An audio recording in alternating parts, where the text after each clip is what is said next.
The following is a live sports presentation of GLICOD Communications, GLICOD.com. GLICOD's coverage of Kentuckiana Football Friday starts now. Good evening, everyone, and welcome to Bedford, Indiana, the home of the Bedford-North Lawrence Stars, as they play host to the New Albany Bulldogs in a Hoosier Hills Conference matchup tonight between two teams that are undefeated in the conference. I'm Mike Beck, and with me tonight is Paul Love. Paul, glad to be back with you after missing you last week. Well, yeah, I just had to see that Purdue-Louisville game last week. So is that what it was? Yeah, that was my excuse. But no, I'm glad to be here, Mike. What a beautiful night for football. We're going to be treated to a good game tonight. Just quick capsule of these two teams. New Albany 2-1. Their only loss was a thriller down at Castle, a high-scoring game. They lost, I guess, because Castle had the ball last, 56-49. Other than that, they'd be undefeated. They're putting up a lot of points, but they run into a Bedford team that's off at a 3-0 start.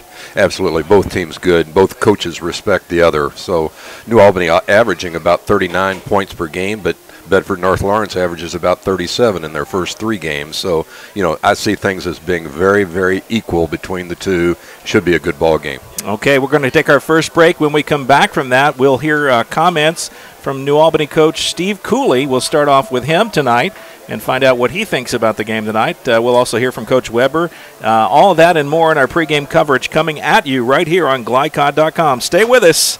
Good football game coming up in about 30 minutes or so right here on GLICOD.com. Locally owned and operated, Hoosier Termite and Pest Control is proud to be a supporter of Kentuckiana high school sports. In business since 1941, Hoosier Termite and Pest Control offers free estimates on bed bugs, termites, and all other pests. They specialize in residential and commercial properties and would love the chance to work with you. For more information, contact them at 866-445-0605. That's 866-445-0605. Hoosier Termite and Pest Control, home of the quality technicians with a personal touch. You're busy, always on the go, and when you need your car repaired, you need it done right. At Call's Body Shop and Auto Service, you can now make an estimate appointment to better serve you. Just call 949-5245 and schedule a time that fits your schedule. They're open Monday through Friday 8 to 5 and are family owned and operated. They've been serving your family since 1954. At 2801 Mount Tabor Road in New Albany. Call Call's Collision Repair at 949-5245. For mechanical repair, it's 948-2778. That's Call's Body Shop and Auto Service. Can we fix it? Yes, we can. Class, make sure you have the textbook by Monday. It's only $500 in the bookstore. Being a student is expensive. Don't let fees at your bank be an added expense. With a Centra Free checking account, you'll have access to more than 5,000 shared branch locations and nearly 30,000 surcharge-free ATMs. And when we say free, we mean it.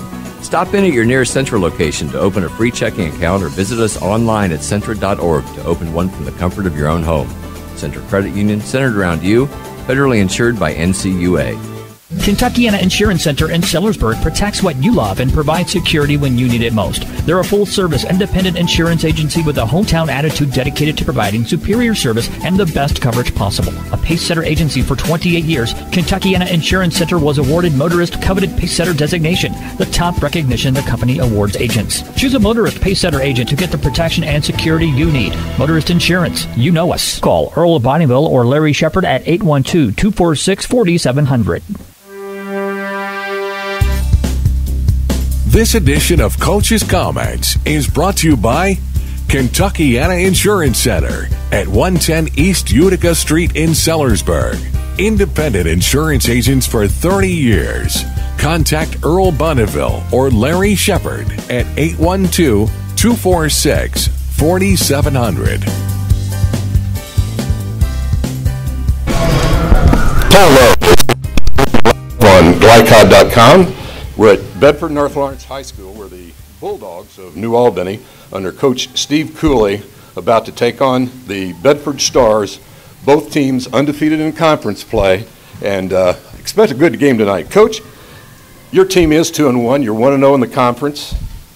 You average 39 points a game, according to my calculations. Tell our listeners where these points come from. Well, we got a lot of different ways to attack. I mean, we've got a strong running game with D-Trey Payton and Darquan Richardson.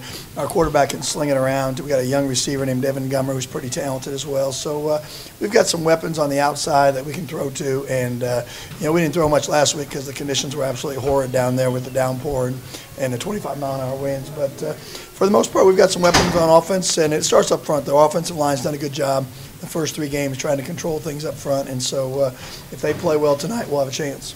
There you go. What about the other side of the ball, Coach, your defense? Who leads the charge on that side of the ball? Well, we start with Aaron Mosley on the inside, and, Karan Givens is another linebacker, but Luke Kaiser in the corners. But, really it's a group effort for those 11 kids on defense. They struggled a little bit against Castle. They played better last week. They played well against Providence. And so, it's one of those things. They got their work cut out to them. We tried to simplify some things and, try to be sound against the option tonight and have a guy on the dive and the quarterback in the pitch and try not to give up the big play in the pass. I mean, option teams, you got to get the lead on them, and you got to, make them drive the ball down the field, and hopefully they make a mistake. But, I think we're ready. We've had a good week of practice. It's a tough offense to prepare for in only 3 or 4 days, but we're ready to go. Yeah, you do face an undefeated but a pretty good team here at Bedford-North Lawrence. In your estimation, what do you think the keys to the game are going to be? Well, I mean, we got to get off to a good start. They're playing with a lot of confidence. I'm not sure they thought they were going to be 3-0 at this point in time, but they are playing with a lot of confidence, and we just got to play. We got to do what we do and do our game and run the football and establish things up front and play action pass and see what happens. But we got to play well on defense against the option. So from that standpoint, but Bedford's a good football team. They execute the option very well. Their play action pass, they do a good job with that as well. And their defense, they changed it. Last year they were 4-4, and this year they're in a 50, and they're moving guys around and slant angle, and they're getting big plays out of their defense. So. We've worked hard on it all week, and we'll be ready to go. Your team healthy, ready to go? Any injuries to report? Well, we've got a few minor injuries and a couple major injuries, but we're not going to get into that. You'll see that when the game starts. Well, somebody's going to end up 2-0 in conference play tonight. Let's hope it might be the New Albany Bulldogs. Thanks a lot, Coach, and I appreciate the conference. Thank you very much. Appreciate it. Thank you. Mayhem is everywhere. I'm an extremely average golfer. I take my first full swing of the day and hit a perfect duck hook over the frontage road and right through your windshield. You yank the wheel and end up OB in a water hazard. And if you have cut rate insurance, you could be out a whole lot of green. So get Allstate. And Floyd Knobs. Call Allstate agent Packy Page today. My dealer smells like roses and cinnamon gum. When I was born, my dealer brought a teddy bear to the hospital. My dealer pays for my college tuition. She makes the best chocolate chip cookies. Plus, she comes to all of my basketball games. Now he calls me princess, which I don't really like, but he's cool. Sometimes she even does my laundry. Don't turn someone who loves you into your dealer. If your name isn't on the label, the pills aren't yours.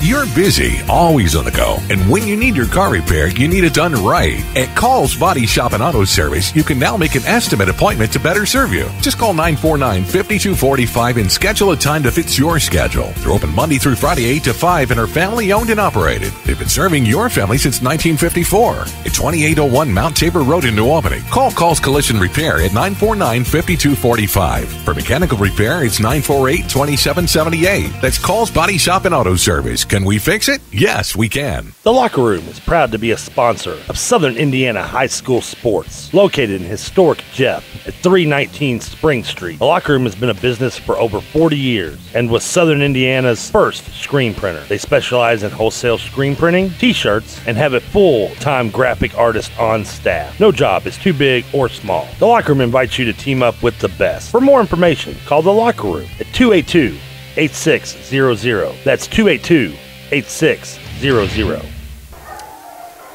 Welcome back here to the field. Mike Beck, Paul Love at Bedford-North Lawrence High School, the home of the Stars, as the Bulldogs and the Stars getting ready to tangle here in about 20 minutes or so. And game time weather tonight is brought to you by CASA.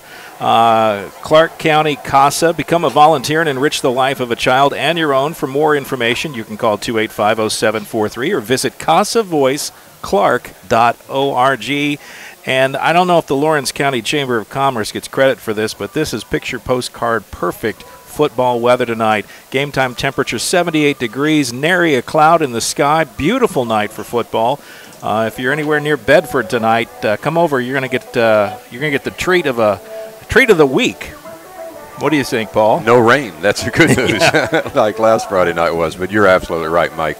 It couldn't be a better night for football. We've been blessed this year, in fact, with the temperatures throughout the latter part of August and into September. It's just picture-perfect weather, and no excuses for either team tonight. And tonight we're going to bring you some keys to the game, which are brought to you by Allstate agent Brian Wright in Jeffersonville. For a free quote on your car insurance, stop by his office across from Jeff I or call 282-2970. That's Allstate's Brian Wright. And a couple of keys to the game for each team. What do you think, Paul? They are so well balanced between the two. New Albany averaging 39, Bedford 37 points per game. Defensively, New Albany giving up 26, Bedford-North Orange 20. I think who gets off to an early start is going to be a big key. And for New Albany, I think they've got to stop that option that Bedford runs on the other side of the ball. So, again, as good a matchup as you're going to find maybe this year in football. Okay, well, those are your keys to the game. Again, brought to you by Allstate's Brian Wright. We're going to take another break. And when we come back, we'll hear from Coach Steve Weber of the Bedford-North Lawrence Stars. All that still to come as our pregame rolls on, heading toward a 7 p.m. kickoff and start of a great-looking ball game tonight. Stand by, folks. We'll be right back right after this. Don't go away. Westminster Village, Kentuckiana, a senior living community located in the heart of Clarksville, has been serving residents and the community for over 3 decades. Even if your needs change, your home doesn't have to. Independent apartments, assisted living, rehab programs, and skilled nursing. Call 812-282-9691 to schedule a tour and to find out more. Find Westminster Village, Kentuckiana on Facebook and online. The W.M. Kelly Company, complete metal manufacturing located in New Albany. They are always looking for experienced welders and machine operators. If you're interested in becoming part of their team, contact W.M. Kelly's Human Resources Office at 812-945-3529 or send an email to info@wmkelly.com. W.M. Kelly, designing, building, innovating. Class, make sure you have the textbook by Monday. It's only $500 in the bookstore. Being a student is expensive. Don't let fees at your bank be an added expense.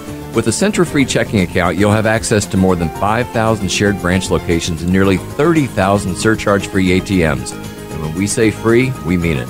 Stop in at your nearest Centra location to open a free checking account or visit us online at Centra.org to open one from the comfort of your own home. Centra Credit Union, centered around you, federally insured by NCUA. My dealer smells like roses and cinnamon gum. When I was born, my dealer brought a teddy bear to the hospital. My dealer pays for my college tuition. She makes the best chocolate chip cookies. Plus, she comes to all of my basketball games. Now he calls me princess, which I don't really like, but he's cool. Sometimes she even does my laundry. Don't turn someone who loves you into your dealer. If your name isn't on the label, the pills aren't yours.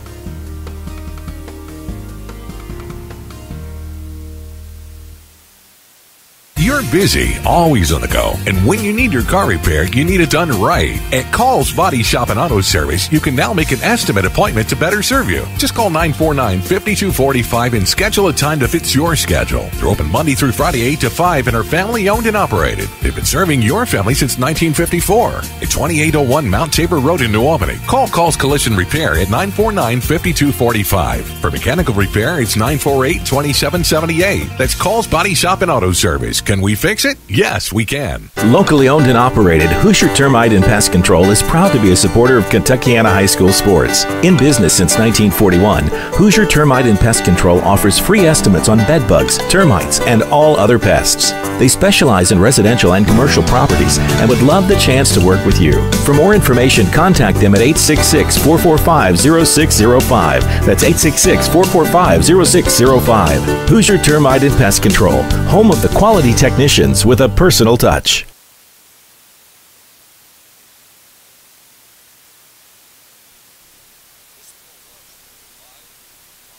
GLICOD.com from Bedford-North Lawrence High School, where the Stars face off this evening with conference foe New Albany. And here with me is Bedford coach Steve Weber. He's in his 5th season at Bedford and 18th overall. Coach, your team is 3-0, averages around 37 points a game. Where do these points come from? We a little bit of luck, a little bit of skill. A lot of things go into it. But a lot of these guys, even though we're young this year, playing a lot of sophomores and juniors, they've been running the same offense now for probably 4 years. We had them in spring football when they were in junior high, so they've had a lot of reps at this.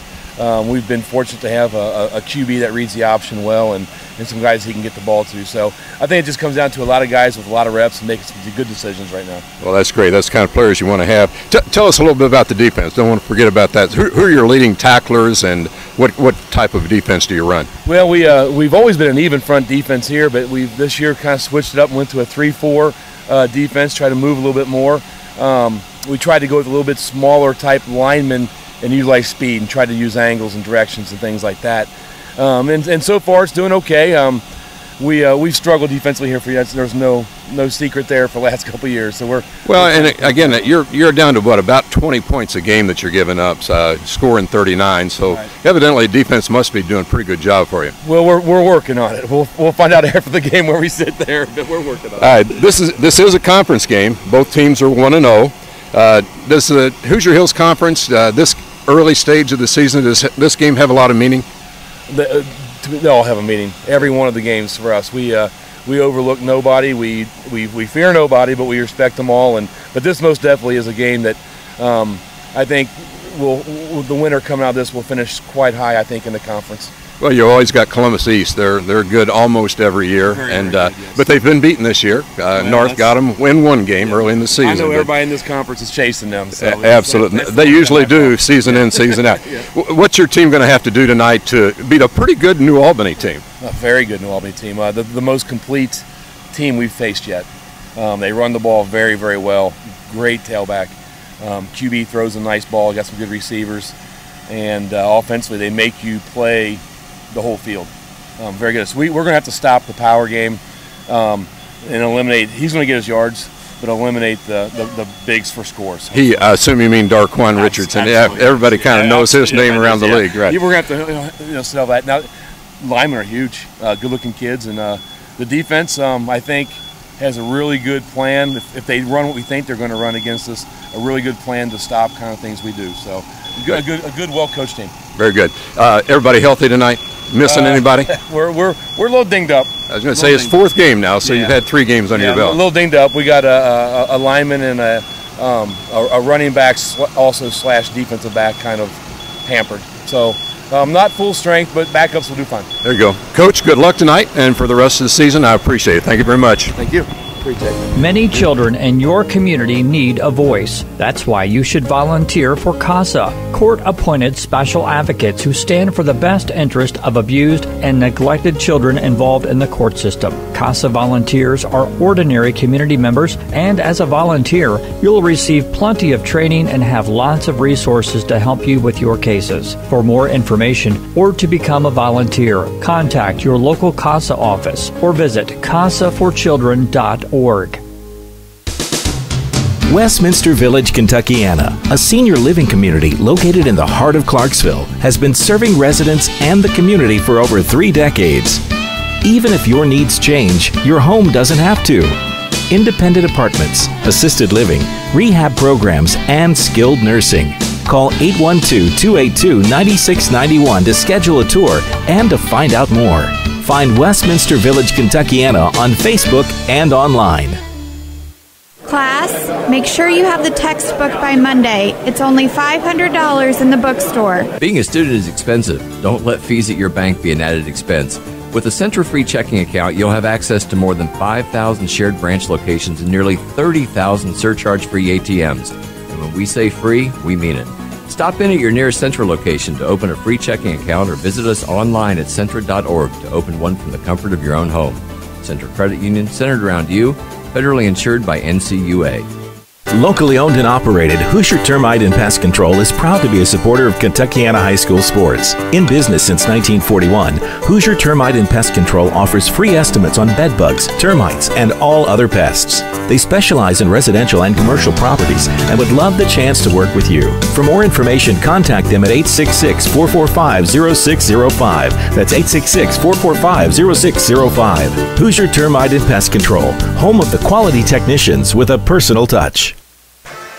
And welcome back here to Bedford High School as the Bedford School fight song plays in the background. Mike Beck, Paul Love, ready to talk a little bit about starting lineups tonight. And our starting lineups are brought to you by Hoosier Termite and Pest Control, proud to support Southern Indiana High School sports and offer an exclusive 10% off on pest control services. For details, you can visit HoosierTermitePestControl.com and find out more. Let's talk about some of those starting lineups. What do you have for us tonight, Paul? Well, looking at Bedford-North Lawrence, first of all, they're going to go with McCall Ray at quarterback. He's a 6 foot, 175-pound junior. And as a matter of fact, a lot of these guys are underclassmen, so a fairly young team. Running the ball, you're going to hear the name Wyatt Martin quite a bit. You're going to hear Skylar Bates quite a bit, and Jamie Deckard as well. Probably an option type of team. Going to have some passes thrown, we think, to Drew Scheffler, Jamie Deckard, and Skylar Bates again. So a pretty balanced attack here. They're 3-0, so they must be doing something right. New Albany is very easy to comment on. Dylan Clark at quarterback. He's just a junior, 5'11", and 169 pounds. And that Darquan Richardson, don't know how many touchdowns he scored, but it's been a lot. Yeah. I know he's averaged about 195 yards per game. He is backed up by Detre Payton, also with about 152 yards. So you'll hear their names called quite a bit, along with Devin Gummer. Clark does throw the ball some. He'll find Gummer and Richardson and Southers, and Johnson downfield quite a bit. So those are the main men on each of the teams as far as the offense is concerned. And we speak about some of these players. It's hard to overstate the importance that New Albany's running back Richardson is to this team. He is kind of the head and shoulders guy. He gets it done for New Albany and sets up the pass, makes that possible because he is such a force running. And if I'm not mistaken, I believe he's getting some looks from some pretty good schools. Yeah, Indiana, for example, is interested in him. As a matter of fact, Mike, on the stat sheet that I'm going to try to keep here tonight, I've got a double space for him to write in his yards for carries. He'll carry the ball 25, probably 30 times a game in the game tonight. So look for his name to be called a lot. He's an awfully good back, and everybody knows it. And he is a senior, so he's going to be looking for college next year. And both these teams come in ready to I really think this may be the most balanced. This might be the best matchup we've seen all season. We've been a couple of pretty good games, but this one, at least on paper, could be a fairly high-scoring ball game and fairly evenly matched. Both these teams come in pretty even, I think, don't they? It could be. If you look at the state rankings in 5A, New Albany's ranked 15th, the last I heard anyway, and Bedford ranked number 9 in 5A. So, they're up toward the top. That means they're pretty good teams. And, it's a Hoosier Hills Conference game. Whoever wins this game, whoever loses this game, let's go with the negative side. If you lose a game, you probably don't have a chance to win the conference with Columbus East looming out there. But whoever wins it, they've got to win to have a chance to win the conference. And speaking of Columbus East, New Albany goes from here this week up the road, or across the road, if you will, to Columbus next week to take on the Olympians. And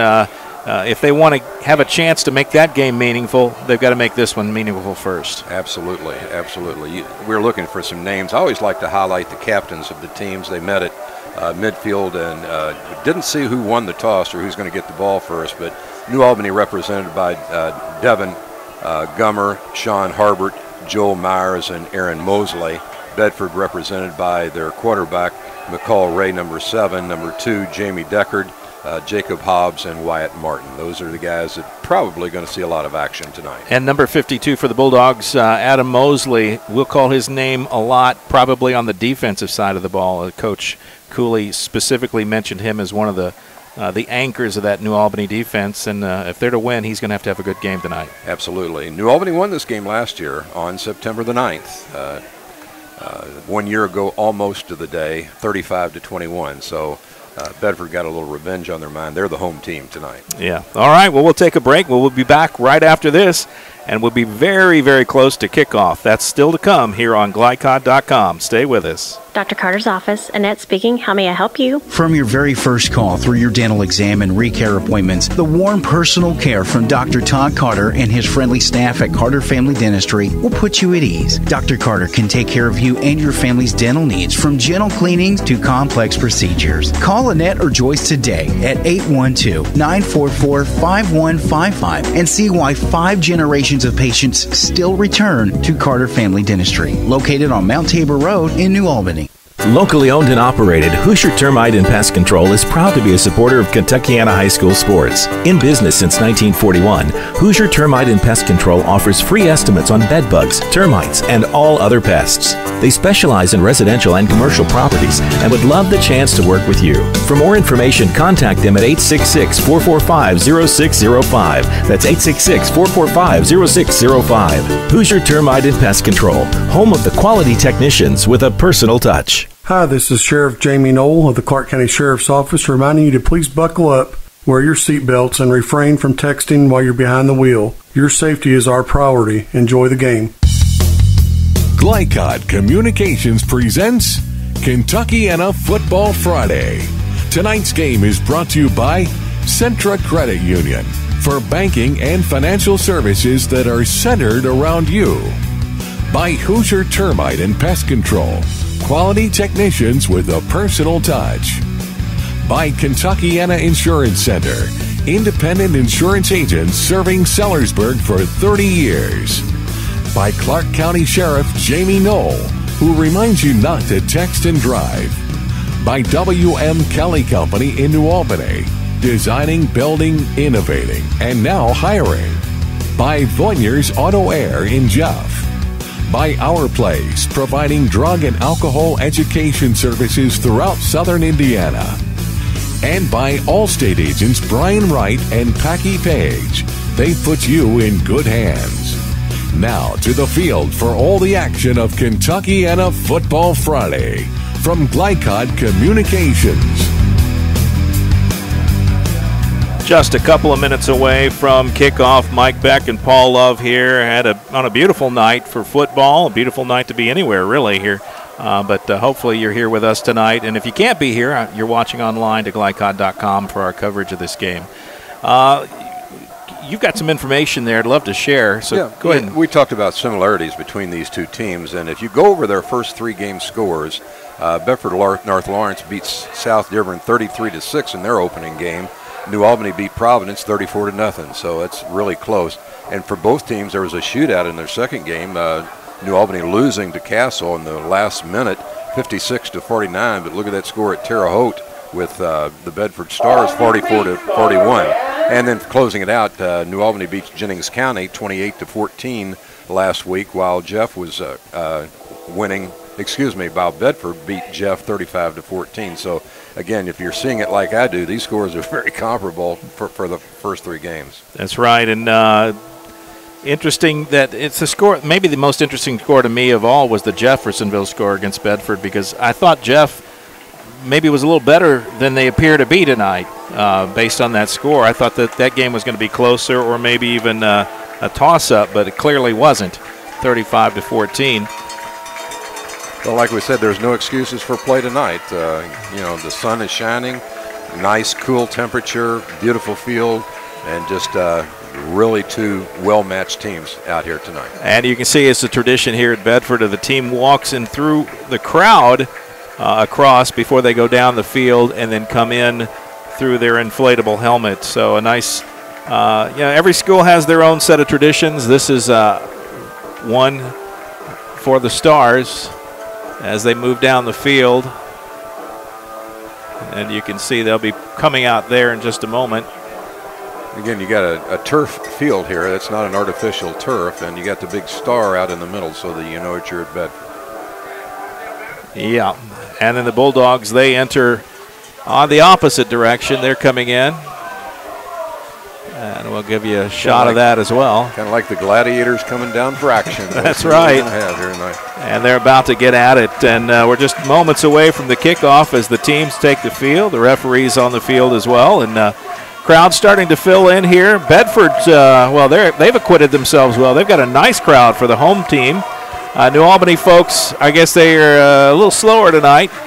And we're not picking on them, but they will be in our camera shot most of the night, so you can just make your own conclusions with that. That's a good distance to travel on a Friday night. It's a good hour-and-a-half trip up here from down in the River Valley, if you say it that way. Band's playing the fight song. Got clock showing 1:30. I think our viewers can see the clock ticking down now. So. And there come the Stars. The Stars.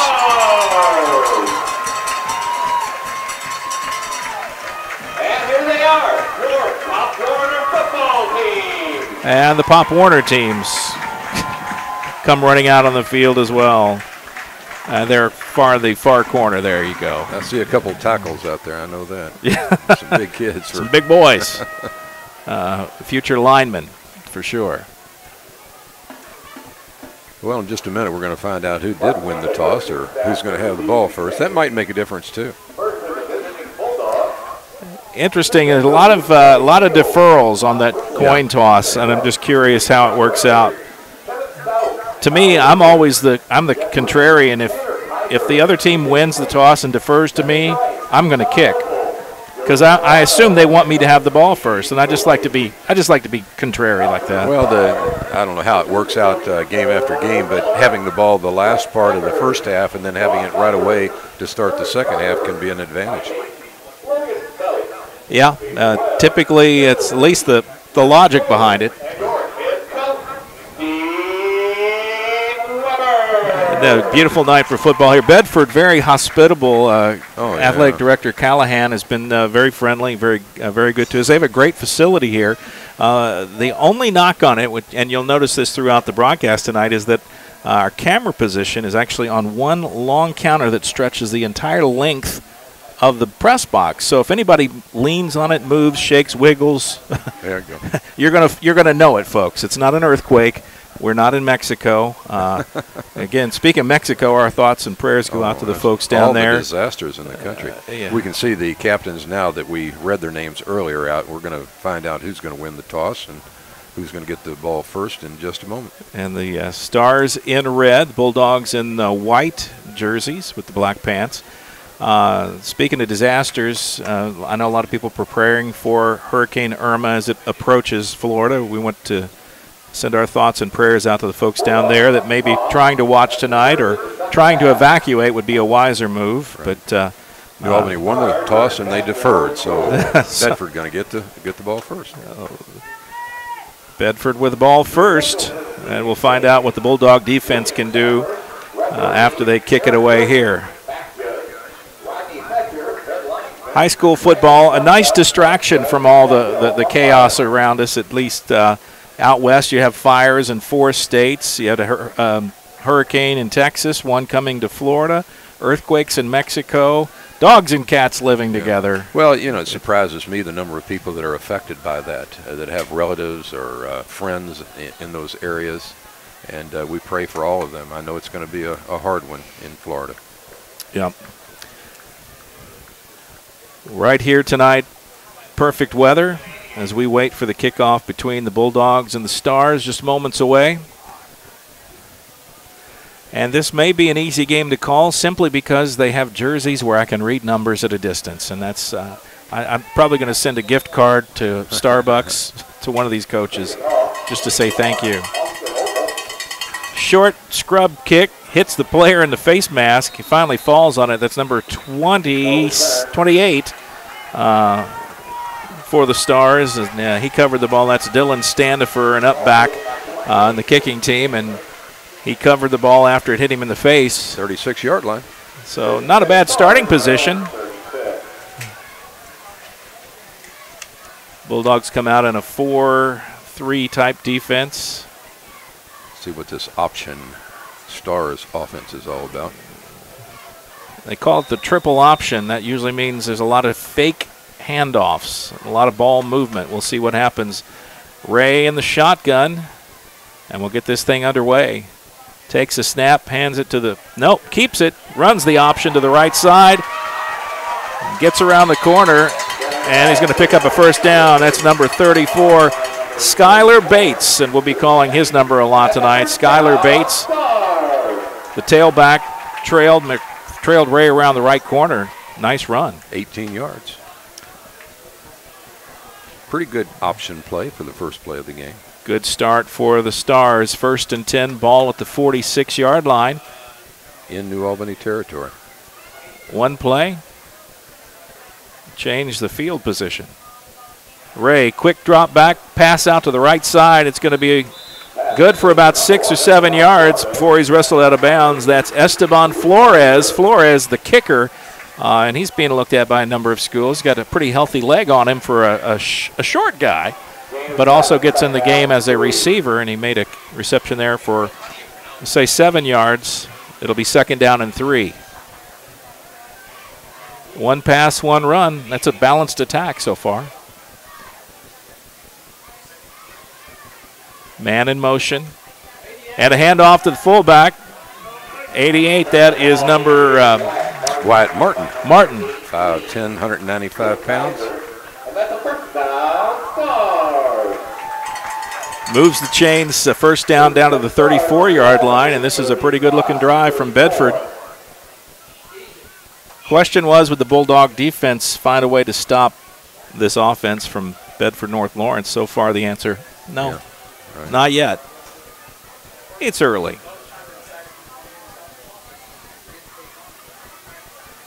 Wyatt, the back behind Ray, gets the carry. Picks up a couple of yards. It'll be 2nd down and 8. Bulldogs sniff that one out. Martin, not much room there to go on the inside. Bulldogs got some weight up there on the front line. Number 99 and number 8. Wow, they do have size. Stout. Size without quickness, not always helpful. Ray in the shotgun. Snap, fakes the handoff to Martin, keeps it himself, breaks out the left side. He'll have 1st down yardage inside the 25-yard line. He's down at the 23. Good for a 1st down. And you see what Coach Weber had said about Ray is that he understands how to run the option and makes wise choices. Yeah, everything's out of shotgun and a lot of options.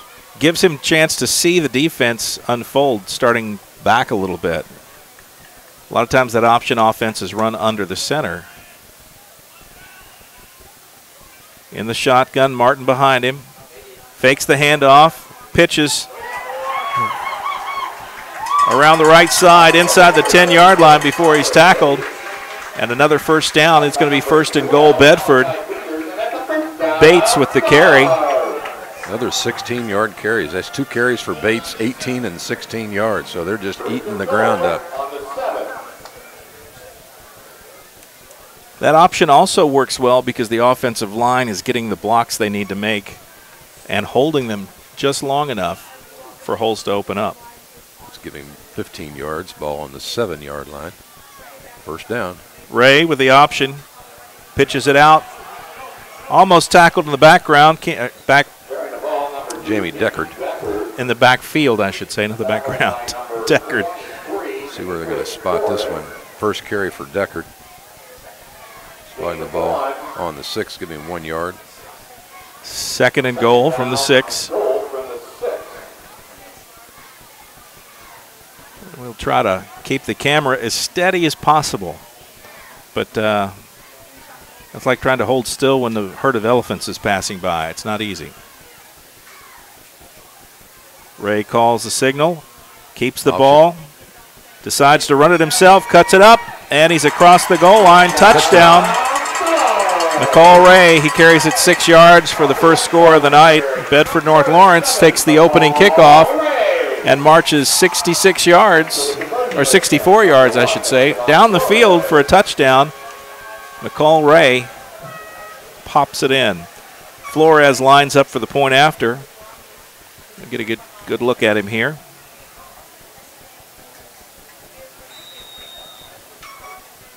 Ball is set, snapped, held, and kicked, and it's all picture perfect. 7-0 your score at Bedford-North Lawrence. Nice looking opening drive, Paul, and they made that look easy. They sure did. And we'll see how New Albany can answer to that. They better answer. This could be a long game for the Bulldogs.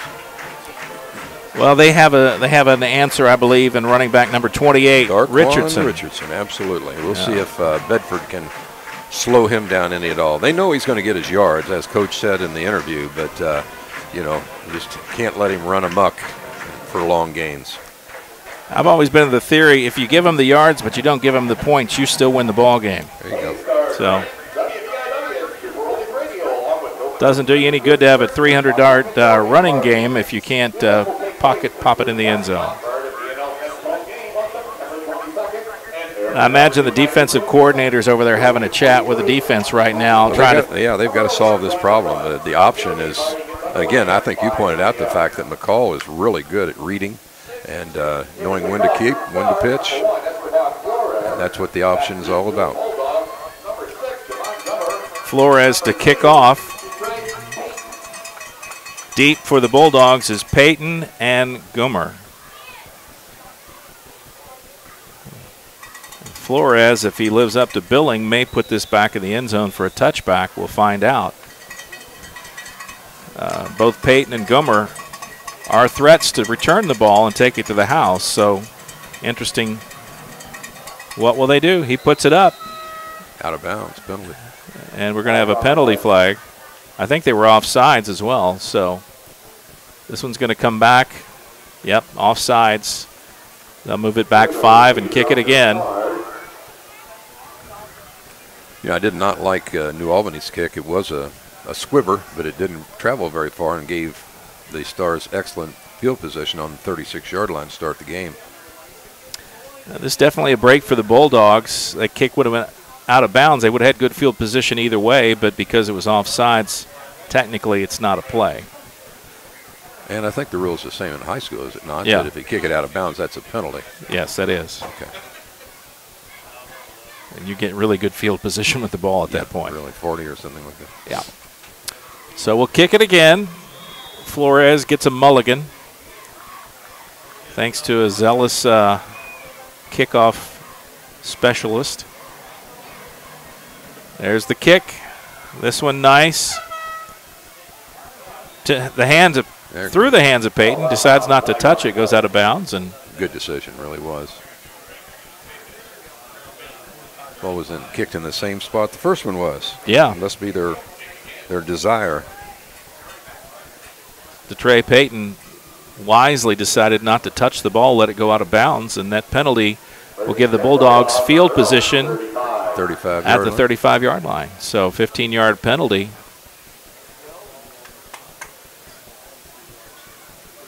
If I'm not mistaken there. No, it's going to come out farther. I was thinking it was the 40. It is the 40. Yeah. Well, he started to set up at the 35. I was there. Where everything was set, but I guess that's the 5-yard penalty. Yeah. Okay, here we go. 1st and 10, Bulldogs. Clark, the quarterback.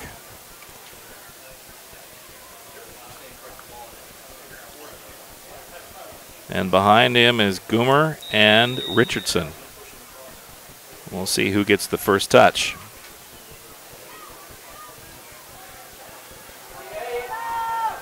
Wildcat snap to Goomer, and it goes into the hands of Richardson. He picks up about 5 yards, so it's going to be 2nd down and 5. Little Wildcat there.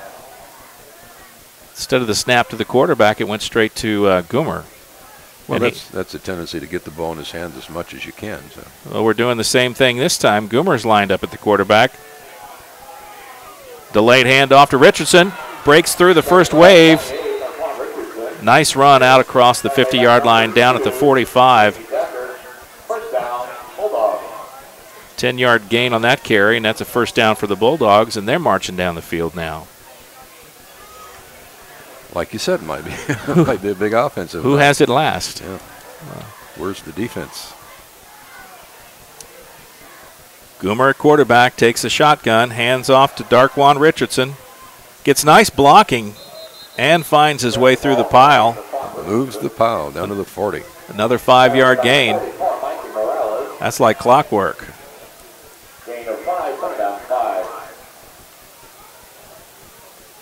Second and 5. Bulldogs' first time on the offensive attack. Dylan Clark, the quarterback, lined up more like a wing back. Goomer operating as quarterback right now. Takes the snap. Hands off to number 21, and that for the Bulldogs is Austin Opel. And he lines up in the backfield, sometimes as a wide receiver, but that time he's a running back, and he picked up 3 yards, third down and 2 for the Bulldogs. First third down opportunity for them. And they're in 4-down territory, probably, I would assume. I'd like to get the first down on this play.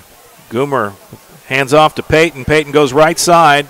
Across the first down marker, stays in bounds, scoots up the sidelines, and finally knocked out of bounds. Nice run by DeTrey Peyton. He took the hit and kept on moving, got it down inside the 25, down to the 22-yard line. Bulldogs getting close to the red zone. Yeah, 15 yards. Nice run. As they say, the Bulldogs have a number of weapons, and so far tonight they're using them all. And the quarterback, Clark, not even involved in the game yet. Goomer takes the snap, hands off to Richardson. Nice tackle. Almost stayed on his feet. Got great instincts. Did you see? He took the hit, let him push him back, and was trying to stay up off the knee. But his knee did go down. It'll bring up second down. Picked up. Jamie Deckard, I think, was the initial hit. 3 for Richards.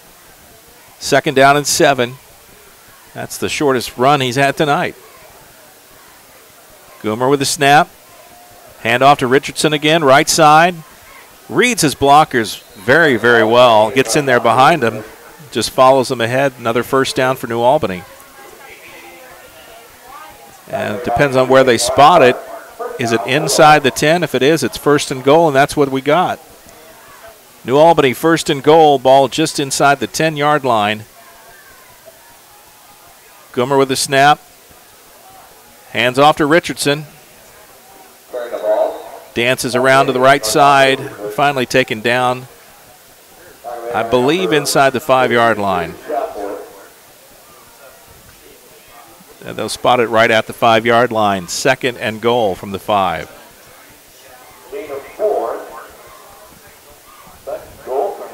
You know, this game may start to hinge on a turnover. If we're going to see offenses march up and down like this, a turnover, that may be the big difference in the game tonight. Either that or some kind of an adjustment on defense. Now, here again, Richardson's going to get his yards. As Coach said, we know that. But, you know, they've got quite an attack back there, like you said, in the Wildcat formation. Goomer at quarterback, if you will. Richardson up the middle. Ball's on the ground, fumbled into the end zone, but he picked it up, and it's a touchdown. Richardson with a 5-yard carry for the score for New Albany, and that's a fortunate fumble that rolled into the end zone. He fell on it. Bulldog touchdown, and we have a 7-6 ball game here early in the first quarter. Bedford-North Lawrence got the ball first, marched down the field, 64-yard drive, scored. Extra point was good, and now New Albany has answered on their first drive of the night. They've marched the length of the field and put it in for 6. High snap, but the kick is up, and it's good. 16 in a row now for the kicker for New Albany, and that is Litzel Swope. Glad you said that. Litzel Swope. I get a bonus in my paycheck from Chris LeVar for pronouncing that one correct. 6:17 in the first quarter, so they've matched one another so far. Both teams driving down the field, no losses en route. And as we thought, it might be a very close game, but I thought it would be more of a defensive game than this, but so far it's just been the offense. New Albany took the ball down and showed what they could do on offense. So now it's a question, as you said, which defense is going to find find some stiffening of the spine. Or, like you said, a turnover. You know, they're not throwing the ball, though, very much. Well, we've had one pass in the ball game. A completed pass to Flores by Bedford.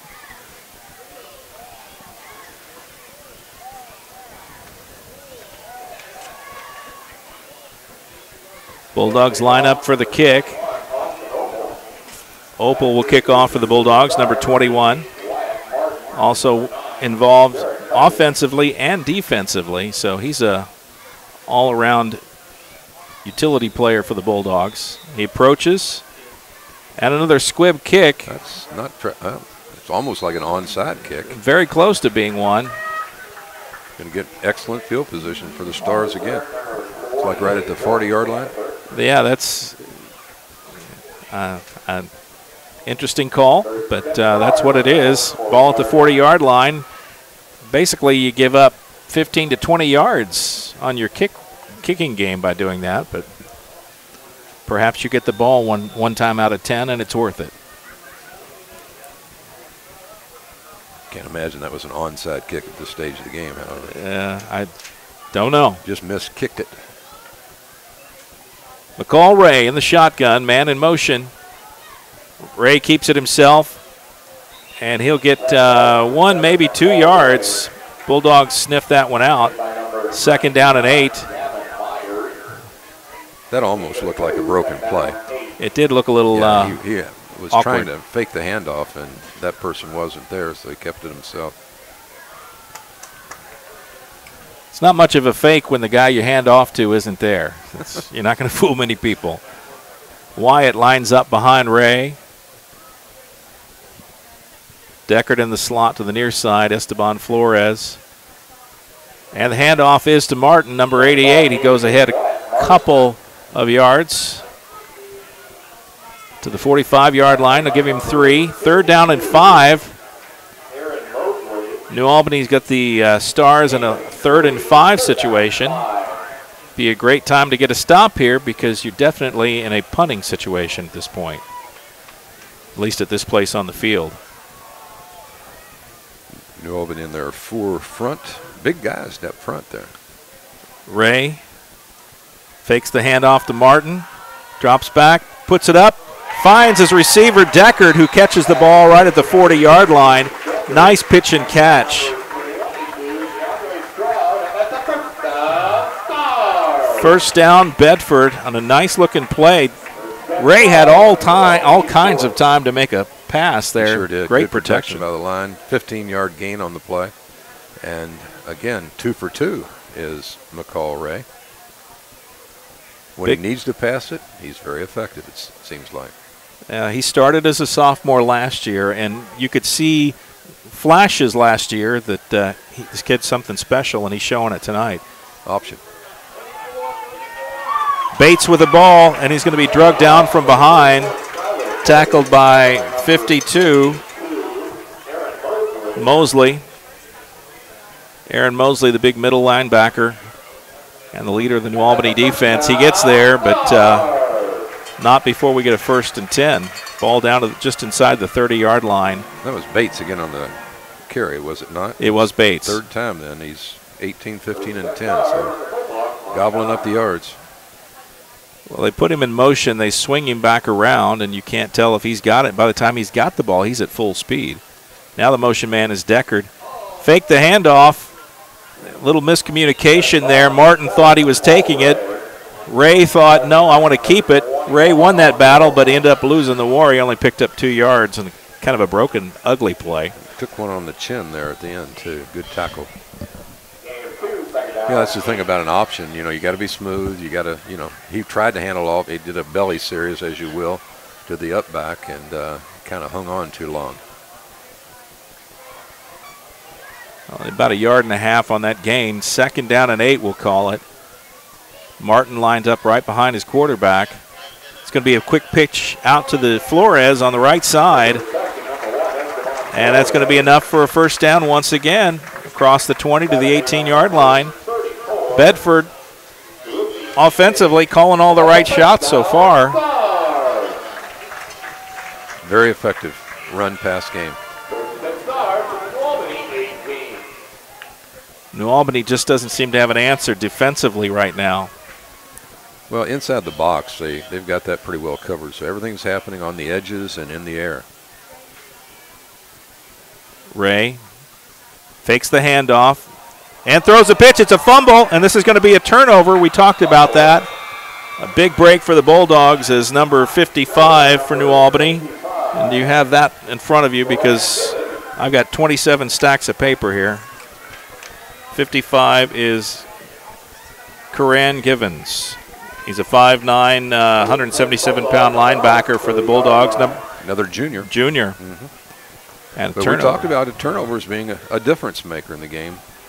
And Bedford-North Lawrence wasn't really that smooth offensively this series like they were the first series. It's like a machine in the first possession, but this time some indecision, and the indecision led to a fumble and a turnover. Ray wasn't quite sure what to do with it that time, and one thing you don't do is pitch when you're uncertain. Yeah, pitch behind him, too. Very unusual. Gomer in the shotgun. Richardson with the carry, right side. And gang tackled by the Stars.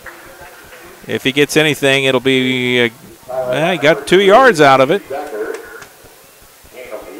I'll say 1 yard, 2nd down and 9.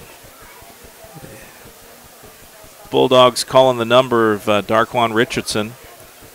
And he's been answering, but you got to think Bedford's keying on him. Oppel in the backfield. He'll take the handoff this time. Breaks through the first wave of tacklers out across the 35 down to the 36. Opel, I'm sorry. I always say Oppel for some reason. It's Opel. 5 yards on the gain. 3rd and 4 now. Big 3rd down play here for the Bulldogs as they're well in their own territory. This is not 4-down territory, at least traditionally it's not. Clock ticking, just under 2 minutes in the first quarter. Having some challenges with our game clock camera right now. If we get that resolved, we will get it back to you. And Richardson. Up the middle. Good game. Carries 3 Stars with him for about 5 yards, and he has a first down.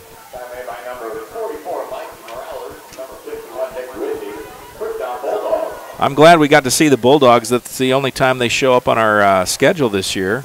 But it's nice to see Richardson, and he is everything that's been advertised. So far, very strong runner for a little guy, so to speak. 5'9", 160 pounds. Goomer now taking over quarterback. Bobbled snap. He's going to pull it down, run to the right side. Stays in bounds, keeps running, and finally knocked out of bounds near midfield. He turned something into nothing. Or nothing. Sorry, I said that backwards. It sure was. I turned something into nothing. I mean, it's on the opposite side of the field from where we are, but up to the 49-yard line. So he gained 5 yards on that. That wasn't pretty any way you slice it, but somehow he managed to get positive yards on a broken play. 2nd and 5. First pass of the game. Nice Opel out across the 40 and down to the 39-yard line. What I've seen so far from these Bulldogs is they're doing a great job of making the first tackler miss. Absolutely. That's something you can't really teach. You just have that instinctually or you don't. 11 yards on the play and a first down. Stars out of defensive alignment. This time it's Peyton. He's dancing through the line. Very close to another first down across the 30. And we'll see where they spot it. He's going to be just short. He picked up 9 on that carry. 2nd down and 1. 34-yard line. To Trey Peyton. Nice run. Really like the way these New Albany running backs are using their blockers. Dylan Clark, the quarterback, now running as a tight end. Ball is on the ground and a turnover. Bedford-North Lawrence comes up with it, and a nice drive ends for New Albany at the 32-yard line. Make it the 33-yard line. Peyton never really took possession of the ball. It went bouncing in front of him. And both teams in similar. Boy, we said they're similar, and the game plan is exactly the same for both of them. Yeah. Both of them got drives on their second possession with putting the ball on the ground and losing it. Just 33.7 seconds left here in the first quarter. Score tied at 7, New Albany, Bedford. And these two teams matching up quite well. Ray pitches out. It's on the ground again. Another loose ball, and it's picked up by New Albany. And we go back the other way. Wow. One play, one more turnover. Back-to-back turnovers. New Albany gives it to Bedford. Bedford gives it back. New Albany comes out ahead because the ball is now on the 30-yard line with a first down.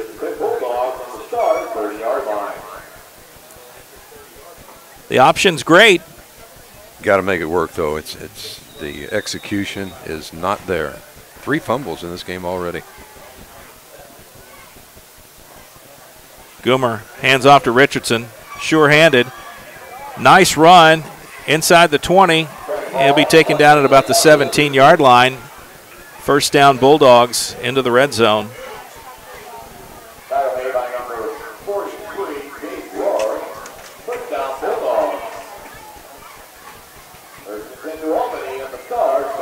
Bedford's having as much trouble solving Richardson as New Albany's having trouble solving the option. First and 10, ball at the 17-yard line. Goomer to Richardson again, bounces it to the outside. Backs across the 15 down to the 10-yard line. And it'll be second and a couple. We'll call that an 8-yard pickup, second down and 2. Quarter. At the end of the first quarter, it's a tie ball game. New Albany 7, Bedford-North Lawrence 7. We'll take our break, and we'll be back right after this on GLICOD.com. Stay with us. Dr. Carter's office, Annette speaking. How may I help you? From your very first call through your dental exam and recare appointments, the warm personal care from Dr. Todd Carter and his friendly staff at Carter Family Dentistry will put you at ease. Dr. Carter can take care of you and your family's dental needs, from gentle cleanings to complex procedures. Call Annette or Joyce today at 812-944-5155 and see why 5 generations of patients still return to Carter Family Dentistry, located on Mount Tabor Road in New Albany. The Locker Room is proud to be a sponsor of Southern Indiana High School Sports, located in historic Jeff at 319 Spring Street. The Locker Room has been a business for over 40 years and was Southern Indiana's first screen printer. They specialize in wholesale screen printing, t-shirts, and have a full-time graphic artist on staff. No job is too big or small. The Locker Room invites you to team up with the best. For more information, call The Locker Room at 282-8600. That's 282-8600. And welcome back here, Mike Beck, Paul Love. Second quarter about to get underway. Tie ball game. New Albany and Bedford knotted at 7. New Albany with the ball, second down and 2. Richardson gets the carry to the left side this time. Primarily he's been running to the right, but he's apparently just as good to the left. I think so. It's a 12th carry already in this ball game. Man, that's a load. It is. You give him that many carries, you're going to wear him out. Trying to find some updated scoring. Tonight we typically bring you our scoreboard, brought to you by the Locker Room in historic downtown Jeff.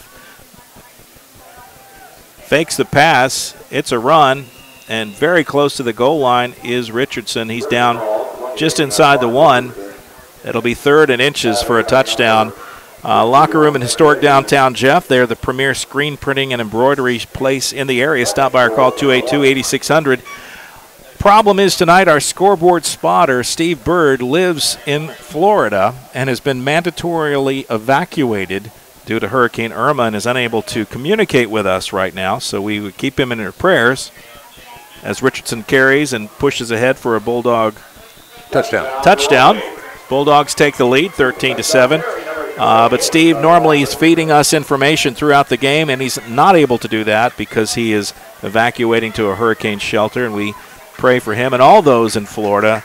4.1 million people, I'm told, have evacuated. It's unbelievable. I can't even. My phone is blowing up over on the side because my son is evacuating from down there as well. Yeah, but my mother-in-law lives in Fort Myers, so she's right in the path of the storm. It's a crazy time. High snap. Hold is good.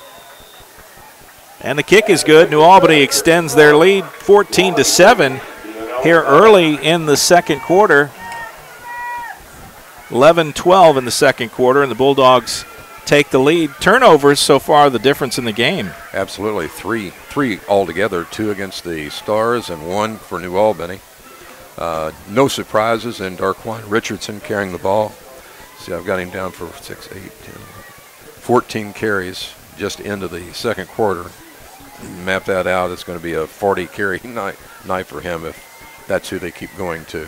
However, DeTrey Payton also carrying the ball twice, 15 and 9. Gummers carried the ball as well as Opal. So they've, most of it is going to be Richardson, but they do have some other weapons as well. As far as Bedford-North Lawrence is concerned, they've just got to get their mechanics back as far as their option, because you just can't fumble the ball like they have and expect to win a game such as this. Opal, the kicker. Ball spotted on the near hash mark, the 40-yard line. He'll kick it off to Bedford, and if it's anything like the first 2 kicks, this thing won't be a thing of beauty at all. I imagine the up back is prepared to take another squibber. Opal makes his approach and does the same thing. Kicks it up to Martin. He caught the ball on the 35-yard line. Gets it up to the 43. So about an 8-yard return. Not bad for Martin. They changed up their kick return team to put a better hands player there. And that time Martin was the recipient of the ball. That might call for a change for the Bulldog tactic on kickoffs. Absolutely. That's not a very good. I mean, you're giving up too good a field position for that type. Now, they're hoping that the up back lets it go through, but they're not doing that so far, picking up the ball on the 35. Yeah, I'm not one for the philosophy of giving up that much ground. Pitch out to Bates, and great defense. Nicely read by Anderson that time, Koger Anderson. And Joel Myers also in on the stop. Great defense from the Bulldogs. They sniffed that one out. Who was that carrying the ball, Mike? That was Bates. Bates coming around from the wing back position. So he lost about 5, didn't he? Yeah, they're going to spot it back. Yeah, I'd 4 say maybe. 4. They'll call it 4. Loss of 4. It'll be 2nd and 14. Bulldogs have the lead and come up with a good defensive stop. Ray going to put the ball up. Downfield has a recipient, but an incomplete pass. Tell you what, he hit him just as the ball was coming in there. It could have been pass interference, but I thought it was a great hit. New BC Easy, number 34. Try to say that fast. Yeah.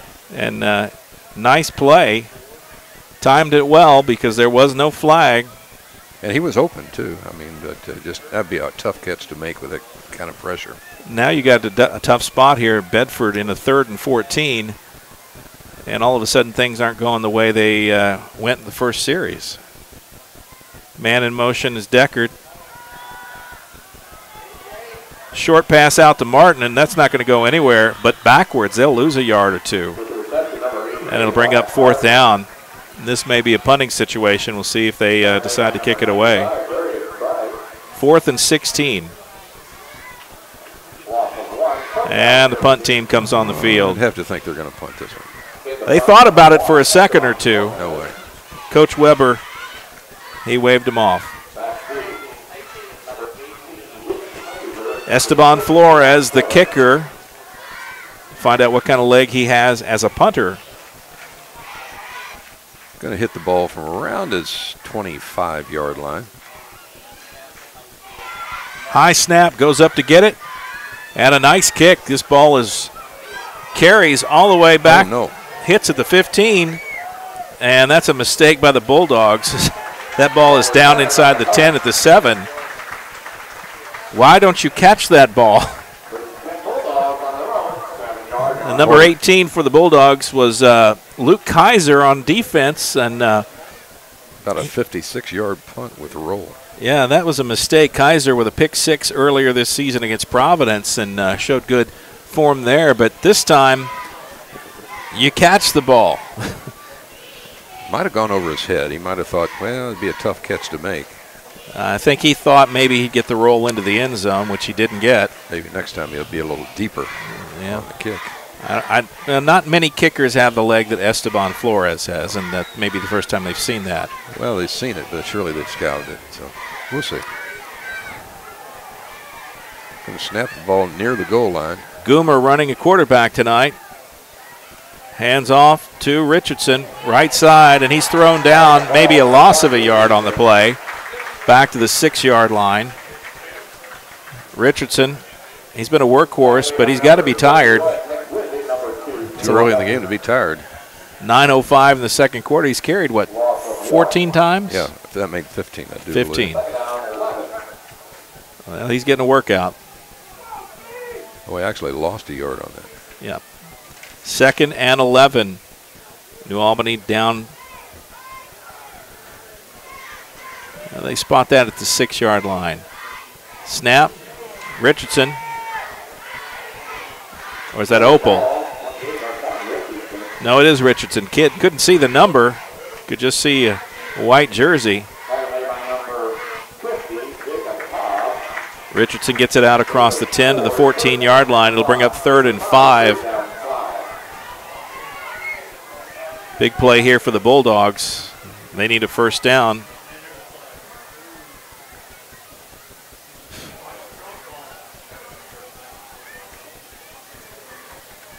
Big play. Movement on the front line, but I'm not sure what's going on here. Timeout taken. I'm not sure who took it. Bedford took the timeout. Yep, Bedford did. It was interesting because New Albany looked like they had no intention of snapping the ball there. I'm not sure what was going on. Big play because of field position. If they have to punt after this 3rd down play, 3rd and 5, it's going to give Bedford-North Lawrence awfully good field position. One thing that people don't realize is the impact that a good kicker can have at the high school level, because a lot of programs will have a decent, maybe a mediocre kicker, but you get somebody like a Flores that can kick off 46, 56-yard punt, as we saw here. With spiral. I mean, it's a good kick. That changes the field position game and can make it much tougher on the Bulldogs if they have to answer with a punt. So they took a timeout. We'll stay with the action here as they try to figure out what to do on a big 3rd down and 5. Ball at their own 14-yard line. Is your camera picking up all these little girl cheerleaders? They're catching a few of them. There's a couple hundred of them out there. It's kind of neat. Yeah, if you're a 10-year-old girl in Bedford, you're at the game tonight because they're on the sidelines. Gummer at the quarterback position. High snap and a pitch, but a whistle, and the play stopped. And appears to be against the Bulldogs. We'll see what the call is. It is false start, New Albany, or legal procedure. That'll bring up a 3rd and 10. It has been a relatively clean game. That's just the first penalty against New Albany. Bedford has one as well. But that makes it more difficult. Now it's a 3rd down and, 10? It'll be 3rd and 10, yeah.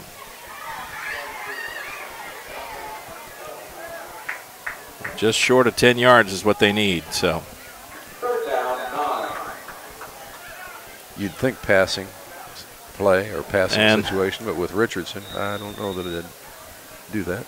Well, another timeout taken. The Bulldogs want to talk it over now. As they talk it over, we'll take a break as well. We'll be right back right after this. The Locker Room is proud to be a sponsor of Southern Indiana High School Sports, located in historic Jeff at 319 Spring Street. The Locker Room has been a business for over 40 years and was Southern Indiana's first screen printer. They specialize in wholesale screen printing, t-shirts, and have a full-time graphic artist on staff. No job is too big or small. The Locker Room invites you to team up with the best. For more information, call The Locker Room at 282-8600. That's 282-8600.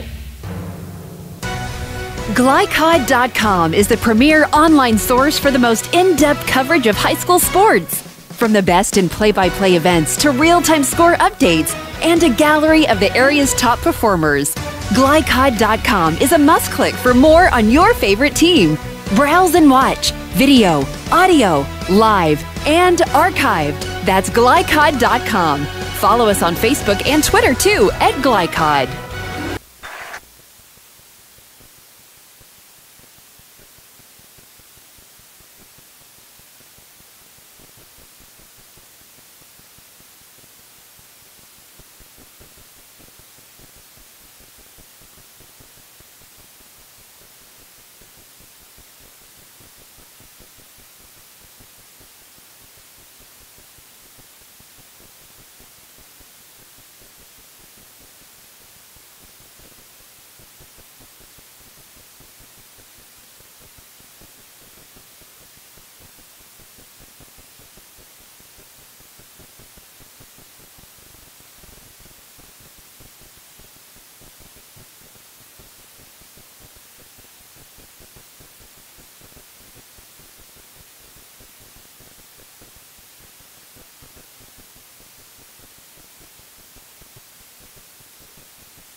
Coming back here, we say, okay, that was weird. We've had a little technical difficulty we've just made aware of, and thanks for our spotters out there.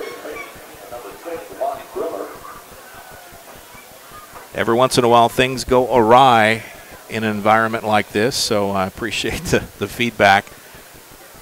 21-14, Bedford closes the gap with the Bulldogs with 1:24 to go here in the second quarter. Flores set to kick off. A nice kick, and this one is going to go to the end zone. It'll be a touchback. No time off the clock. A little bit of a break for the Bulldogs as they'll start at their own 20-yard line. What can they do here with 1:24? Not take any chances, I think, for sure. They certainly don't want to call for ball again in that territory. So your prescription? I'd give it to Richardson, see if he can break one. I mean, clearly. Either he or Peyton, either one. I mean, I think they're both capable. But probably not up the middle. I'd look for something off tackle or possibly wide. Bulldogs having a final convo with Coach there on the sidelines, Coach Cooley, giving us some final instructions as they come out here. Gummer been running the quarterback position all night except for one play, which was a pass, Dylan Clark, to Gummer for a big first down. You think they'd try something like that again here. Gummer, no. Pretty much a handoff. Richardson with a carry. Boy, there's nothing surprising about that call at all. He picked up 4 yards. It'll be 2nd down and 6. Clock continues to run down to about 1 minute to go in the half. Richardson comes out, so I can tell you one person who's not going to touch the ball this play. Well, I think they're content. I mean, if they're not any more of a hurry than that, with less than a minute. 48 seconds. Gummer with a handoff to Peyton. Left side, fighting, but can't get out of the arms of a defender, and he'll go down with pretty much a gain of 2 on the play, 3rd and 5. I didn't think he got anything, but where they spotted, he got 5, or got 2 more. And New Albany. Well, the play clock can let the quarter end now. That's probably what they're going to do, it seems like. Play clock shows 19 seconds, game clock 13. And New Albany's just going to be content here to take it to the house with a lead at halftime. The score, New Albany 21, Bedford-North Lawrence 14. We'll take our halftime break and be right back right after this on GLICOD.com. Stay with us, folks. Hi, this is Sheriff Jamie Knoll of the Clark County Sheriff's Office reminding you to please buckle up, wear your seatbelts, and refrain from texting while you're behind the wheel. Your safety is our priority. Enjoy the game. The W.M. Kelly Company, complete metal manufacturing located in New Albany. They are always looking for experienced welders and machine operators. If you're interested in becoming part of their team, contact W.M. Kelly's Human Resources Office at 812-945-3529 or send an email to info@wmkelly.com.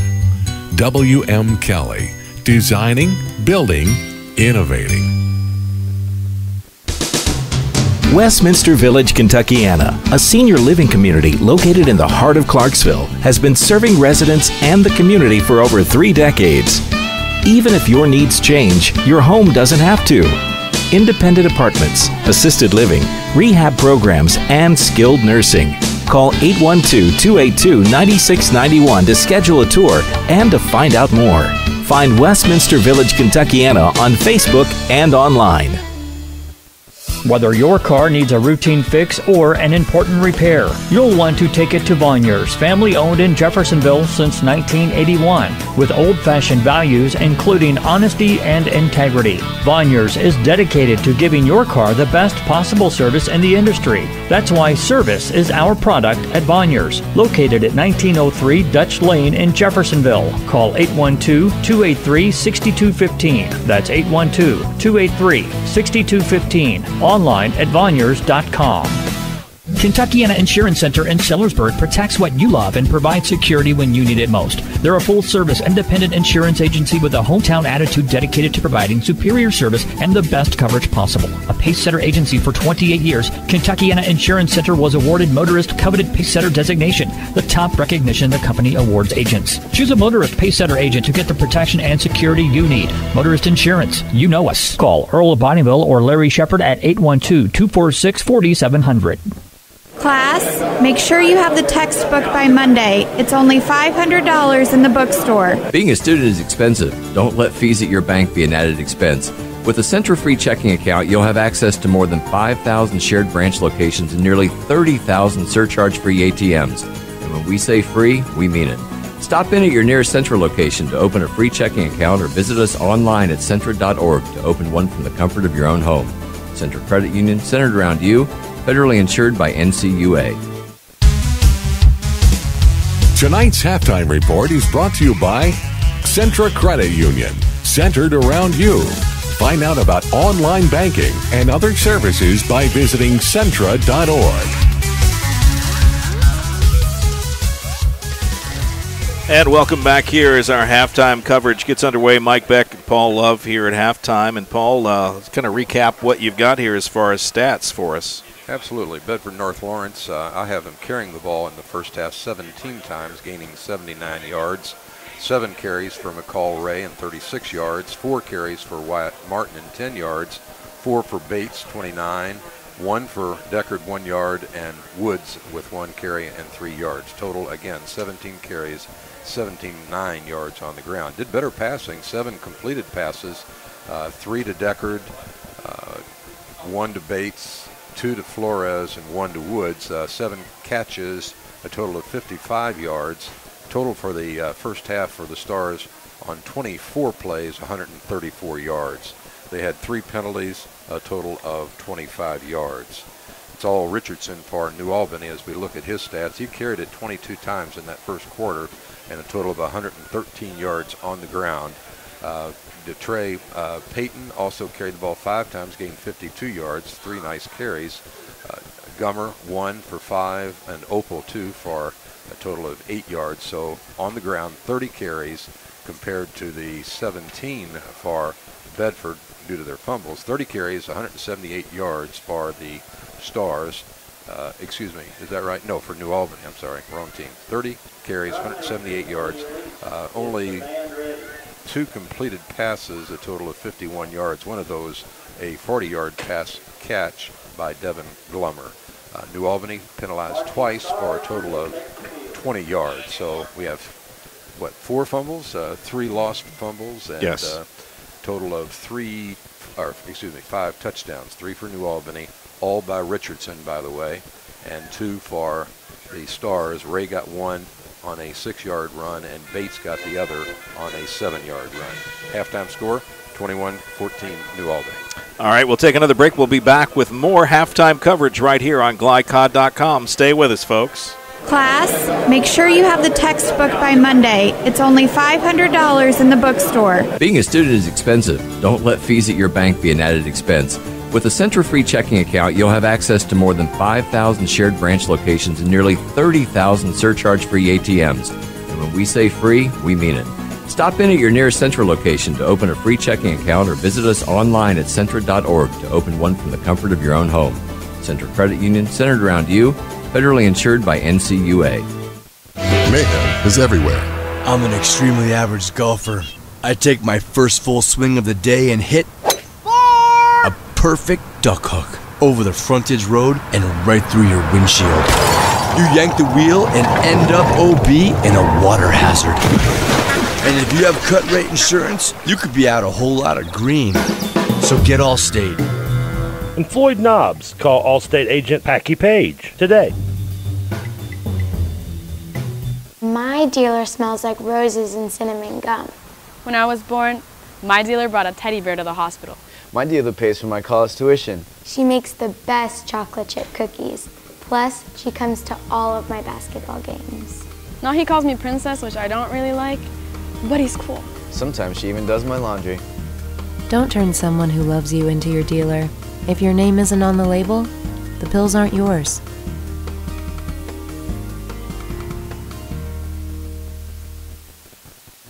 Locally owned and operated, Hoosier Termite and Pest Control is proud to be a supporter of Kentuckiana High School sports. In business since 1941, Hoosier Termite and Pest Control offers free estimates on bed bugs, termites, and all other pests. They specialize in residential and commercial properties and would love the chance to work with you. For more information, contact them at 866-445-0605. That's 866-445-0605. Hoosier Termite and Pest Control, home of the quality technicians with a personal touch. And welcome back to halftime coverage. Mike Beck, Paul Love here, and we'll update you on some scores, things that I could find out. And our halftime scoreboard update is brought to you by The Locker Room. We appreciate their support of this broadcast. Locker Room in Jeffersonville. Give them a call for any of your screen printing needs. But it's just the scores I was able to find quickly during that last break. Silver Creek has extended their shutout quarters to 14 now at half. Silver Creek 28, Eastern Pekin nothing. Floyd Central at halftime 17-7 over Seymour, and North Harrison on top of Charlestown just short of the half 21-7. Those are some scores we have. We'll try to get more as we can, but that's what we've got at the moment. And what do you have for us, Paul? Well, I was going to say none of those are surprises, I don't think, when you think about the first three or the fourth week of the season. So, it's going to be an interesting second half, just a 7-point difference between the two. I think Bedford-North Lawrence has found out that they can throw the ball a little bit better against, they have confidence, in other words, passing the ball. They just need to clean up their option decisions as far as the fumbles are concerned and stay away from the penalties. So, also they've got to know that Richardson is the man, and they've got to spy on him a little bit. And I think that goes back to New Albany. Richardson, is going to get his touches in the second half, but, he's human, and he can't carry the ball 40 times and still be full strength in the end. So I look for Peyton to get some touches along with Gummer and Open. By the way, who is the quarterback for New Albany? I think it's Dylan Clark. Well, apparently it's Devin Gummer. Well, and again, I think that's a part of the strategy here tonight. A little bit of a confusion as far as Coach Cooley and the Bulldogs are concerned. So, pretty good first half. I would say error-free, but it was not. Penalty-free, pretty much. But relatively a big change in momentum from the start that the Stars had to start the game, and then what New Albany was able to do at the end. All right, just one more score to update you on. Providence and Clarksville at the end of one. Providence 14, Clarksville nothing. Pioneers finally get on the scoreboard this season. First time they scored. So they got to feel good about that.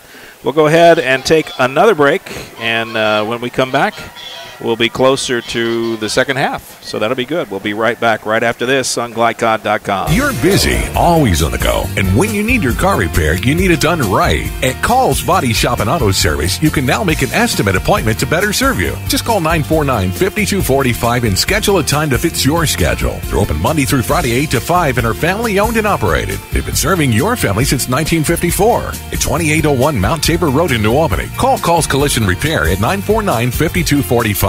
For mechanical repair, it's 948-2778. That's Call's Body Shop and Auto Service. Can we fix it? Yes, we can. Locally owned and operated, Hoosier Termite and Pest Control is proud to be a supporter of Kentuckiana High School sports. In business since 1941, Hoosier Termite and Pest Control offers free estimates on bed bugs, termites, and all other pests. They specialize in residential and commercial properties and would love the chance to work with you. For more information, contact them at 866-445-0605. That's 866-445-0605. Hoosier Termite and Pest Control, home of the quality technicians with a personal touch. Whether your car needs a routine fix or an important repair, you'll want to take it to Vonyers, family owned in Jeffersonville since 1981, with old-fashioned values including honesty and integrity. Vonyers is dedicated to giving your car the best possible service in the industry. That's why service is our product at Vonyers, located at 1903 Dutch Lane in Jeffersonville. Call 812-283-6215. That's 812-283-6215. Online at Vonyers.com. Mayhem is everywhere. I'm an extremely average golfer. I take my first full swing of the day and hit a perfect duck hook over the frontage road and right through your windshield. You yank the wheel and end up OB in a water hazard. And if you have cut rate insurance, you could be out a whole lot of green. So get Allstate. In Jeffersonville, call Allstate agent Brian Wright today. Hi, this is Sheriff Jamie Knoll of the Clark County Sheriff's Office reminding you to please buckle up, wear your seatbelts, and refrain from texting while you're behind the wheel. Your safety is our priority. Enjoy the game. Welcome back. Here's our halftime coverage continues. Mike Beck and Paul Love. And before we talk about the remainder of this game, just starting out to look ahead to next week, we want to remind you that next Friday night we'll be at Jeffersonville as the Floyd Central Highlanders come down into Clark County and take on the Red Devils in a big Hoosier Hills Conference matchup between two teams we've yet to see this season. So it'll be nice to check out both the Highlanders and the Red Devils and find out what they've got in store. Floyd Central 2-1 right now in the conference, and they're leading at half. Jeffersonville 1-2. We don't know what the status is of their game in Madison, but as we get that information, we'll pass it on to you. But we encourage you to tune in next week for that game. But this one is a pretty good one right here in Bedford, as New Albany has a 21-14 lead at halftime. Adjustments, the key to halftime. Let's start with Bedford. They trail. What do they need to do better in the second half? Well, they need to handle the football better. And again, they need to somehow or another stop Richardson. But you know something, Mike? Richardson only had 3 gains of 10 yards or more in that first half along in his 22-yard runs. A lot of 8 and 7 yard carries. I mean, he's not losing yardage hardly. Just one time he lost 1 yard. But, you know, they have pretty well contained him, at least taken away the big play from him. So I look for Peyton to exert himself a little bit more here in the second half, along with some Gummer and some Opal along the way.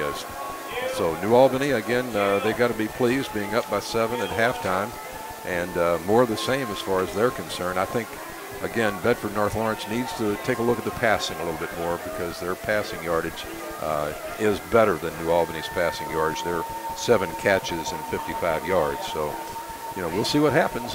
It's going to be a good second half, I think. All right, let's thank a couple of other sponsors that help make these broadcasts possible. We want to thank our friends at Mikowski Oil in Jeffersonville, in business since 1945. Mikowski has the experience you need for fuels done right. You can give them a call at 282-2503. That's Mikowski Oil. We also want to thank Gray and Wells Collision Center for their support of high school sports in Southern Indiana. They're open weekdays at 2005 East 10th Street. And Jeff, they've been they have 48 service bays. Wow. How do you even do that? 48 service bays and factory trained employees to make sure you got to have a factory worth of employees to cover 48 bays.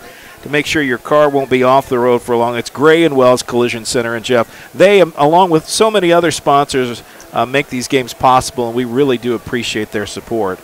We're here in Bedford tonight on a just absolutely gorgeous late summer, early fall night. Temperatures dropping back to about 70 degrees right now and continuing to fall. It'll be in the 60s when we finish here. If not 50s. Yeah, kind of a nip in the air. Well, it's football weather, though. Who would not like this kind of temperature for a ball game? I don't know too many people that would say no. But it is football night in America, high school football night in America, and we're glad to be here at Bedford. Any other adjustments, things that New Albany could do? We talked about Bedford. New Albany's been doing, I think, control the ball, reduce the turnovers. They lost 1 fumble. Yeah. You know, here again, they might spot a pass in there every once in a while, because you know that Bedford's going to be keying on Richardson and Peyton as far as carrying the football. So I think they're capable of throwing the ball better than just 2 completions and a half. So that's one thing that may happen. I don't know. I'm not in the coaches' minds right now, but I do know this: it's a very important game. They're both 1-0 in conference. You know, to chase Columbus East, which they've been doing for a century, no, a decade maybe. Feels like that. Yeah. So it's a very important game for both of them. So it's going to be interesting to see any kind of strategies that change in the second half. All right, a couple other sponsors we want to thank while we have the opportunity here, just a little bit of extra time here at half. Cracker Barrel supporting high school football. If you're looking for full or part-time work, stop in at a local Cracker Barrel today or visit them online at crackerbarrel.com/careers. And the Knights of Columbus Council 1348 holds bingo Sunday afternoons at 1:30 and Thursday nights at 7:15 at 225 Market Street in Jeffersonville. Refreshments are served, of course. For information on other events, visit their website, kofc1348.com. The Knights of Columbus, in service to one, in service to all. So just a number of folks that come on board to make these games possible, and we want to make sure that they are thanked appropriately. We also thank you for watching and telling folks about our coverage every week. Our numbers increase and improve, and you have a lot to do with that as you share, like, and follow us on Facebook and YouTube. Another thing you can do is subscribe to our YouTube channel. These games you can find on GLICOD.com, but you can also find going to YouTube/GLICOD, and there you can find all the archived games. Plus, when we're live, you'll get the notification. If you subscribe, you don't have to do anything. You know, when we started the game here, Paul, my phone buzzed and said, guess what? We're live. Hey. So I could tune in. That's perfect. And that's GLICOD, GLICOD.com. And ask me what it means. It's not an acronym that everybody knows. It means nothing to anyone. As a matter of fact, I don't know what it means. But it's a good channel. It's a good place, a good IP address.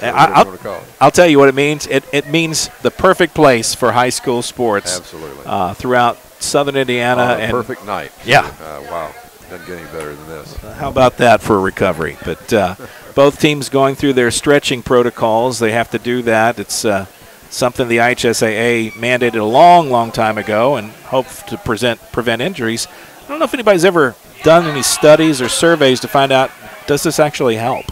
I don't know, but certainly pulled muscles. And, you know, I know in playing sports myself, still play racquetball, and I know if you sit out and try to come back, it's harder. You know, you need to get loosened back up again and get your muscles ready to go. As you can see from our screen, under a minute now, they've actually delayed the timer on the halftime so that a little bit longer than usual, but we're going to get going here in about 45 seconds. Both teams kind of hovering around the benches now. Bedford getting ready to go. They're going to kick off the ball to New Albany. New Albany, remember, won the toss and deferred to start the game, so that means they'll have the option, which they will take, of receiving the football to start the second half.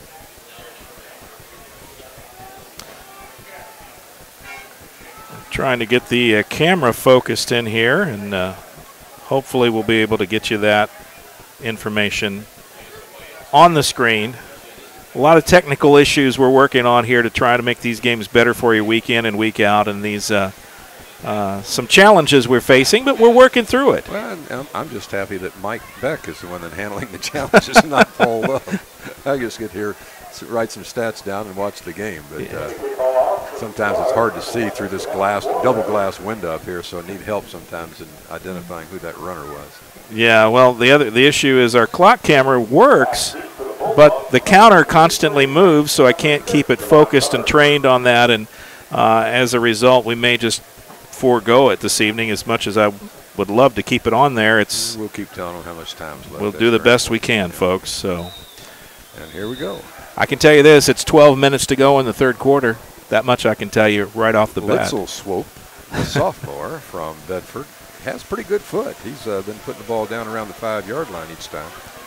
Well, this is Flores kicking. Oh, I'm sorry. Litzel Swope is for New Albany. That's right. I'm sorry. Is the extra point kicker for New Albany. Right, you're right. My bad. And Flores with a nice kick. It's going to be returnable. Gummer takes it at the 5-yard line. Out across the 15, the 20. Finds a seam. 35-yard line. And a nice return. That is about a 30-yard return. Up to the 35-yard Yeah. line. So nice return by Gummer, who's been running quarterback tonight. Dylan Clark, typically the quarterback for the Bulldogs, but they've switched it up. Clark has been running more of a wing-back, slot back. And the Bulldogs offense getting ready to come out here for the first time in the second half. With the lead, 21-14. They're kind of slow getting out there, the play clock. Oh, now they've restarted the play clock. I was wondering what was going on. You know, they have 25 seconds each play. Now it's started again, if you can see at the end of the end zone. One thing I don't do is ever question referees because, one, I found they don't want to tell you why they do what they do sometimes. Gummer in the shotgun takes the snap, hands off to Richardson. And he tripped up. He may have gotten a yard, but not much more than that. They'll be generous. They spotted out around the 36. And that might be an adjustment right there, to stop the run. They say no gain on the play. He's going to be down at the 35. The center for the Bulldogs shaken up a bit on the play. He's kind of hobbling around. Tanner Probst, number 60, but stays in the game. Gets a snap off. Gummer puts a pass up. Oh, beautiful pass down the field, taken at the 40. Opal still running down to the 25, maybe the 24 before he's tackled. That was a beautiful pass. Absolutely. Had good protection in the pocket, too. I like that, but he threw it right on the money. Opal, the receiver. Yeah, Opal not only caught the ball, but then did a great run after the catch. Great thing about Devin Gummer is he is only a junior, so. And that was Opal, was it not? It was Opal. It's a 40-yard game then, pass and catch and run. 1st and 10 on the 25-yard line. Richardson. There he goes. So quick, so hard to tackle. Just drags people. Down to the 7. What a run. From the 25 down to the 7. That's an 18-yard carry. Darquan Richardson. And all of a sudden, the Bulldogs threatening to score here. Barely 2 minutes or a minute and 10 seconds gone in the third quarter. New Albany quick strike offense. Gummer and Richardson in the backfield.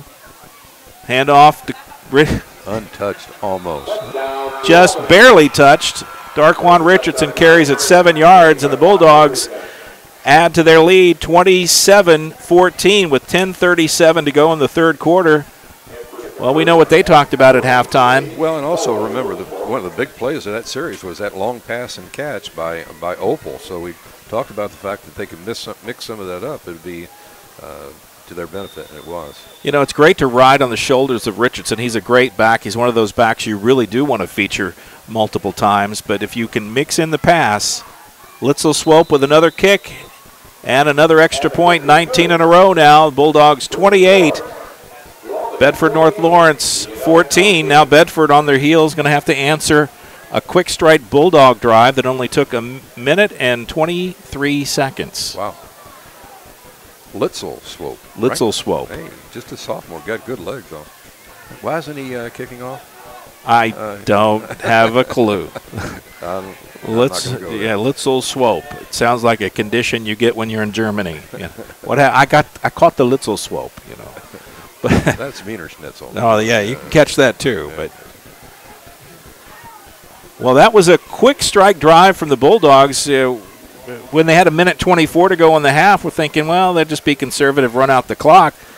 As fast as they scored there, they probably could have put up more points. Yeah, they just didn't want to take any chances at that point. But again, it's a good thing about having the ball at the end of a half and at the beginning of the next half. It really takes the ball out of the hands of the opposing team and gives the Bulldogs a chance to extend their lead, which they did.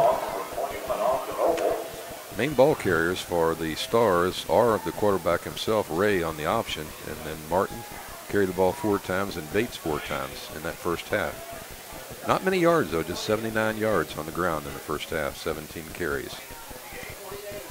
And we're going to be very interested to see what this kick is like. Opal to kick.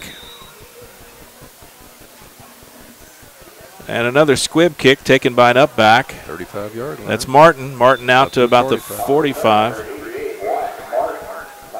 Wyatt Martin with a return. And you give the Stars a short field to work with. They'll start at their own 45. I've written down the starts every time. 36, 40, 33, 43, 47, 45. I mean, always up around the 45-yard line. Yeah, I'd take that as a gift and say thank you, because when you only have to work half the field, that's a benefit. 1st and 10, Stars. Bates in motion. Fumble, ball on the ground, and the Dogs have covered it. 55, or is it 95? 95. Got his head in there. Darius Price falls on the ball, and New Albany picks up another fumble. And now they've got great field position to start a new drive, the 42-yard line. Darius Price, Johnny on the spot. I want to be a smart aleck now. Is that why they kick short? Because they know they're going to get a fumble and get the ball back in the middle of the field? Yeah, that's. You're not going to answer that. That's not a strategy. That's what you do when you wish. I mean, it worked that time, but hey, I wouldn't do that as a plan. Not a scheme. Gummer comes back out, and look who's behind him this time. DeTrey Payton.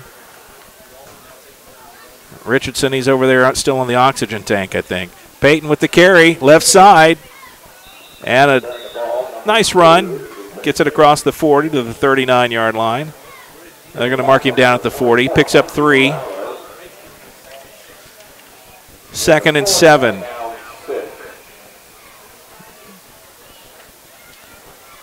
Dogs quickly up to the line. Payton stays in the backfield. Clark, the wing back. Gummer, hard count. Everybody stops and looks over the sidelines. They switch up the play, I guess. I don't know. Payton through the first wave, across the 35 down to the 32-yard line. We'll have to see where they spot it. I think he has enough for a first down, but it's going to be close. They say he's getting 7 yards on the run. They're going to measure this. Now they're going to say it's a first down. We don't measure anymore. Well, sure not. Yeah, I haven't runs of 3 and 7. That adds up to 10. So yeah. If they're going to go close counts. New Albany quickly up to the line. Gummer. I like the strategy of resting Richardson, even though he's got the ball now. He's back in the game, goes to the right side, and they sniff that out. No gain on the carry. Maybe even a loss. Good defense by the Stars. The left side of their defense reacted well. Came up and shut that one down in a hurry.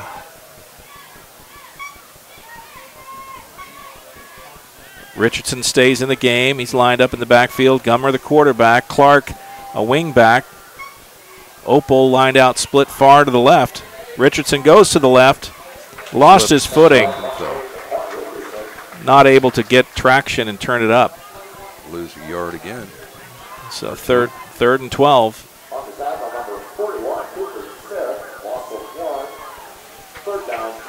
A little play action would freeze the defense. You know, it might be a little slippery out there. I think this is the kind of weather that's going to create some dew on the ground, but the cleats ought to overcome that, I would think. Yeah, you would think so. That's really the first time I've seen either team player kind of slip on the field. Split backs. Richardson goes to the left side, trying to get around the corner. He'll get some positive yards, but not nearly enough for a first down. It'll be 4th down. Decker on the tackle. It's going to be 4th and 9. And the Bulldogs appear to be going for it, I think. It's hard to tell anymore. One thing I don't want to be in high school is a punter because they never hardly do that anymore. New quarterback for the Bulldogs. Well, it's Dylan Clark.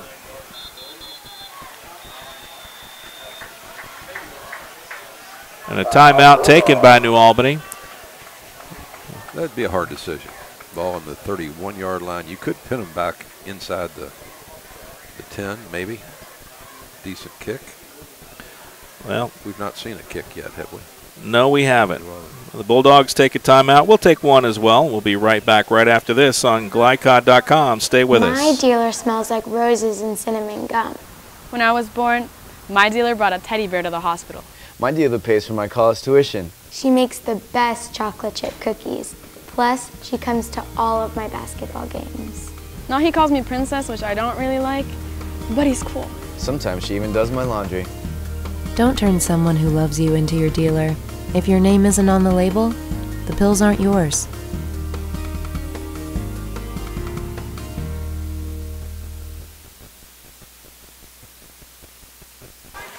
Welcome back to the play. It is 4th down, 4th and 9. Dylan Clark in the game. at the quarterback spot. We expect a pass. Throws a little screen to Richardson. He's going to have the first down and more. Nice play call by the Bulldogs. Screen play, just what the doctor ordered. And the Dogs keep the ball and continue this march down the field. Ball on the 18-yard line? Yeah, into the red zone. 1st and 10 at the 18, yes. 13-yard pass play. A little screen pass. Good play call. Gummer in the game. Richardson with the carry. Goes to the right side. Got some room. Tries to split the defenders. Goes 9-yard line. Down at the 9, so it's going to be 2nd and 1. That's a nice run from Richardson. He ran away from the protection. Everybody kind of went to the right. He went to the right. Everybody else went to the left. The defense bought the fake, although there really wasn't much of a fake. Richardson looks for a hole. May be close. We got a penalty flag on the play, so we'll see what the call is. This may come back anyway. Side judge probably, they say it's a hold. That's the first holding penalty of the night, isn't it? It is, yes. So relatively cleanly played game. A couple of miscues here and there, but nothing significant. That's a hurtful foul, though. Have the ball down on the 10-yard line, push it back to the 20.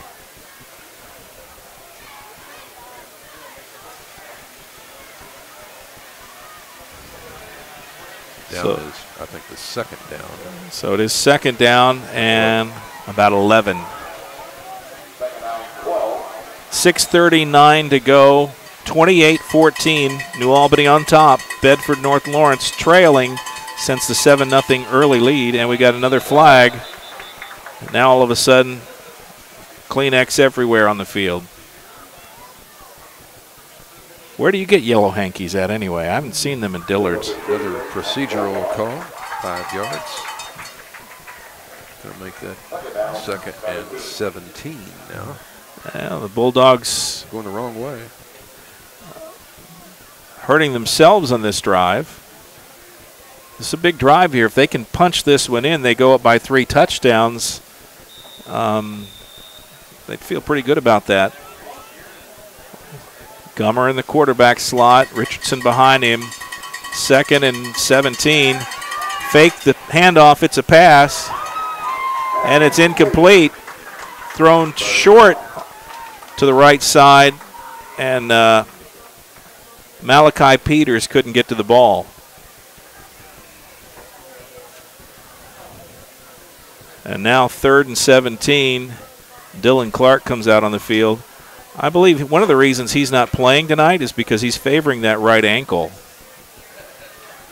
And that's why we've not seen him tonight again, much. Coach wouldn't divulge that kind of information about, because I asked him who was hurt or who might not be playing full strength. I think he's one. It's definitely been tweaked. He's going to roll to his right, throw it in the hands of the defender. Justice Woods with an interception. And that's what happens when a quarterback is not playing and doesn't. He didn't plant his foot because he couldn't. And that's a mistake by Dylan Clark, an interception, and that ends the New Albany drive. A turnover. Threw it right to the defender too. I didn't even see a white shirt out there.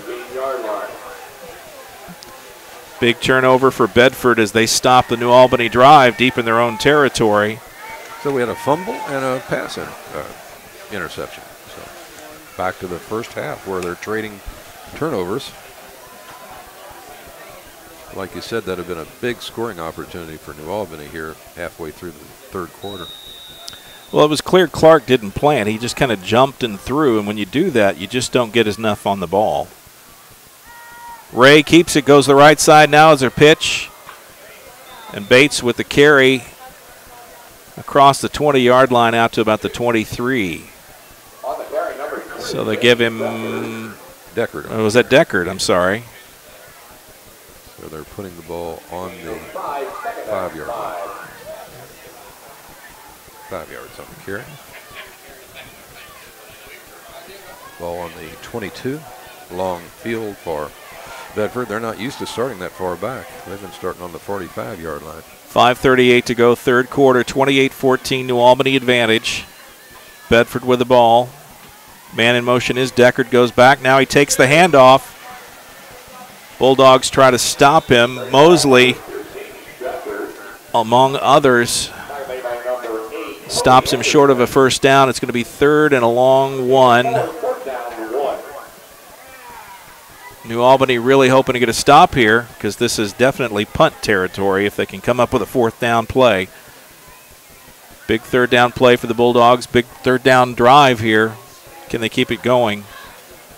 Ray in the backfield. Shotgun. Man in motion. He keeps it himself. There's the option and the pitch. Defender. Can they get him? Did they stop him? And close. Very close. Justice Woods with the carry, and he's going to come up just a bit short. They may even measure. Fourth down. Bedford's going to line up and go for it.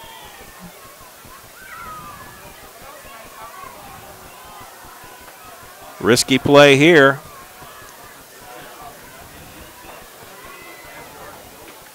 Quick handoff.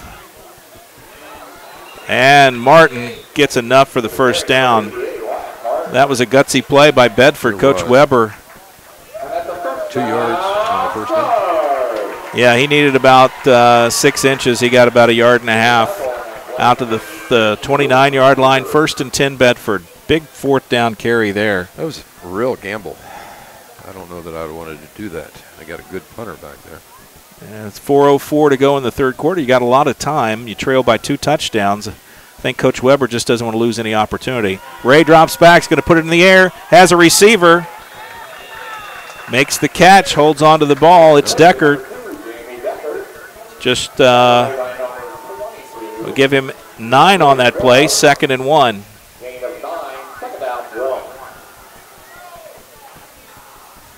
Nice play call.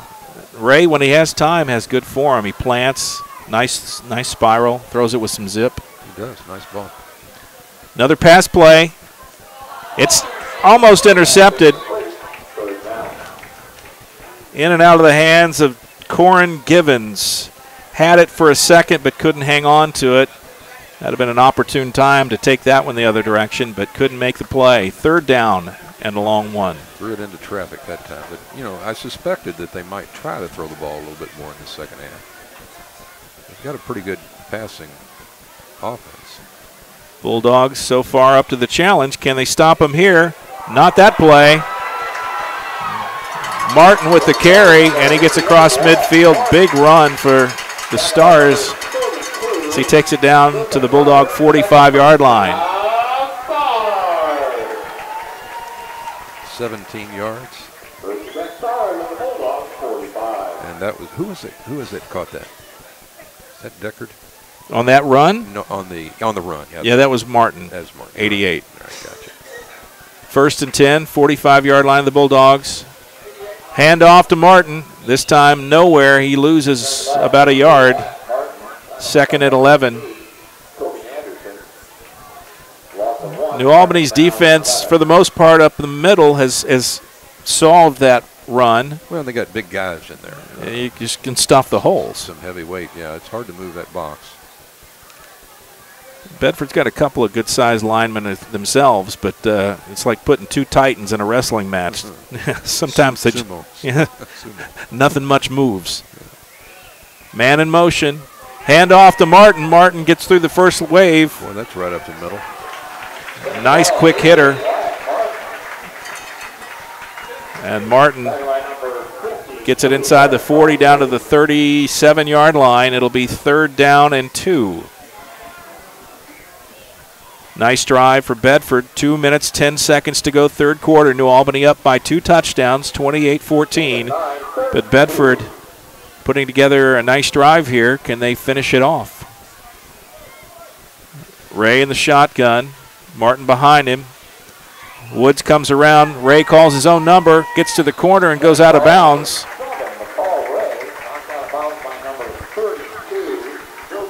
Defender on the play that time for the Bulldogs was Joseph Carter. He knocked him out of bounds, but not before he picked up plenty for the first down. 8 yards on the carry. And the ball spotted at the 29-yard line in New Albany. Clock down to 1:44 here in the third quarter. New Albany trying to protect a 2-touchdown lead. They were trying to go in up by 3 touchdowns, and an interception gave the ball back. Quarterback's in trouble, and he's taken down. Big sack. The Bulldogs finally get some penetration there on the quarterback, and he's taken down in the backfield by Kobe Anderson.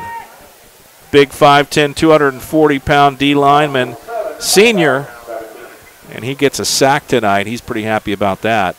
That's second down, and I think that's 17 or 18 yards, spotted at the 37. That's one of the first sacks we've seen, is it not? I believe it is. That would second and 18, so nice push back from the Bulldogs here. Ball spotted at the 37. Ray in the shotgun. He's going to pass. They set up for a screen, and it's incomplete. Bulldogs read that, and Ray had to kind of jump and throw.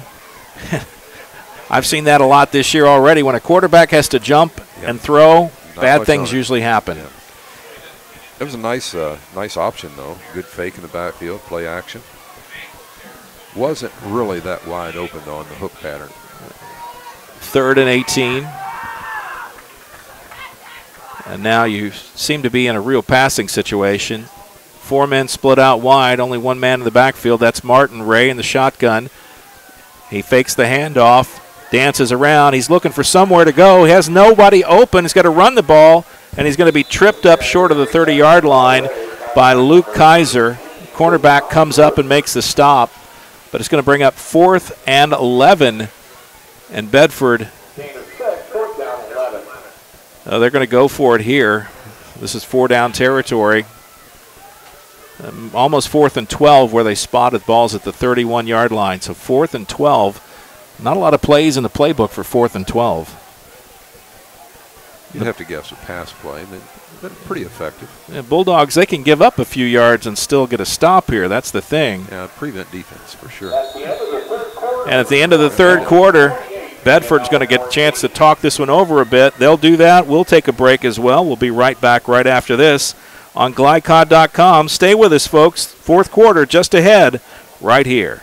Whether your car needs a routine fix or an important repair, you'll want to take it to Vonyers, family-owned in Jeffersonville since 1981, with old-fashioned values including honesty and integrity. Vonyers is dedicated to giving your car the best possible service in the industry. That's why service is our product at Vonyers, located at 1903 Dutch Lane in Jeffersonville. Call 812-283-6215. That's 812-283-6215. Online at Vonyers.com.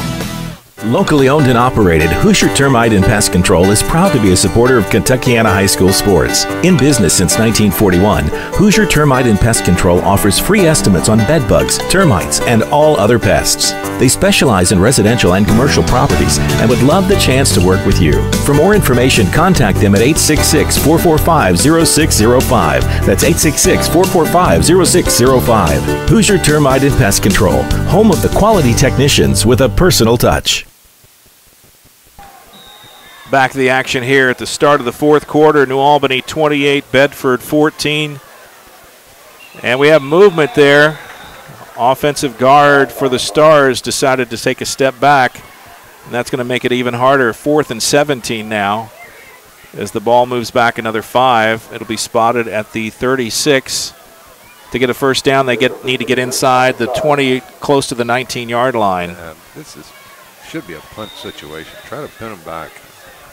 That's not going to be the case. That's an awful lot to ask for a team that averages much less. Ray drops back to pass. He's going to throw it up. It's up for grabs, and it's intercepted by the Bulldogs.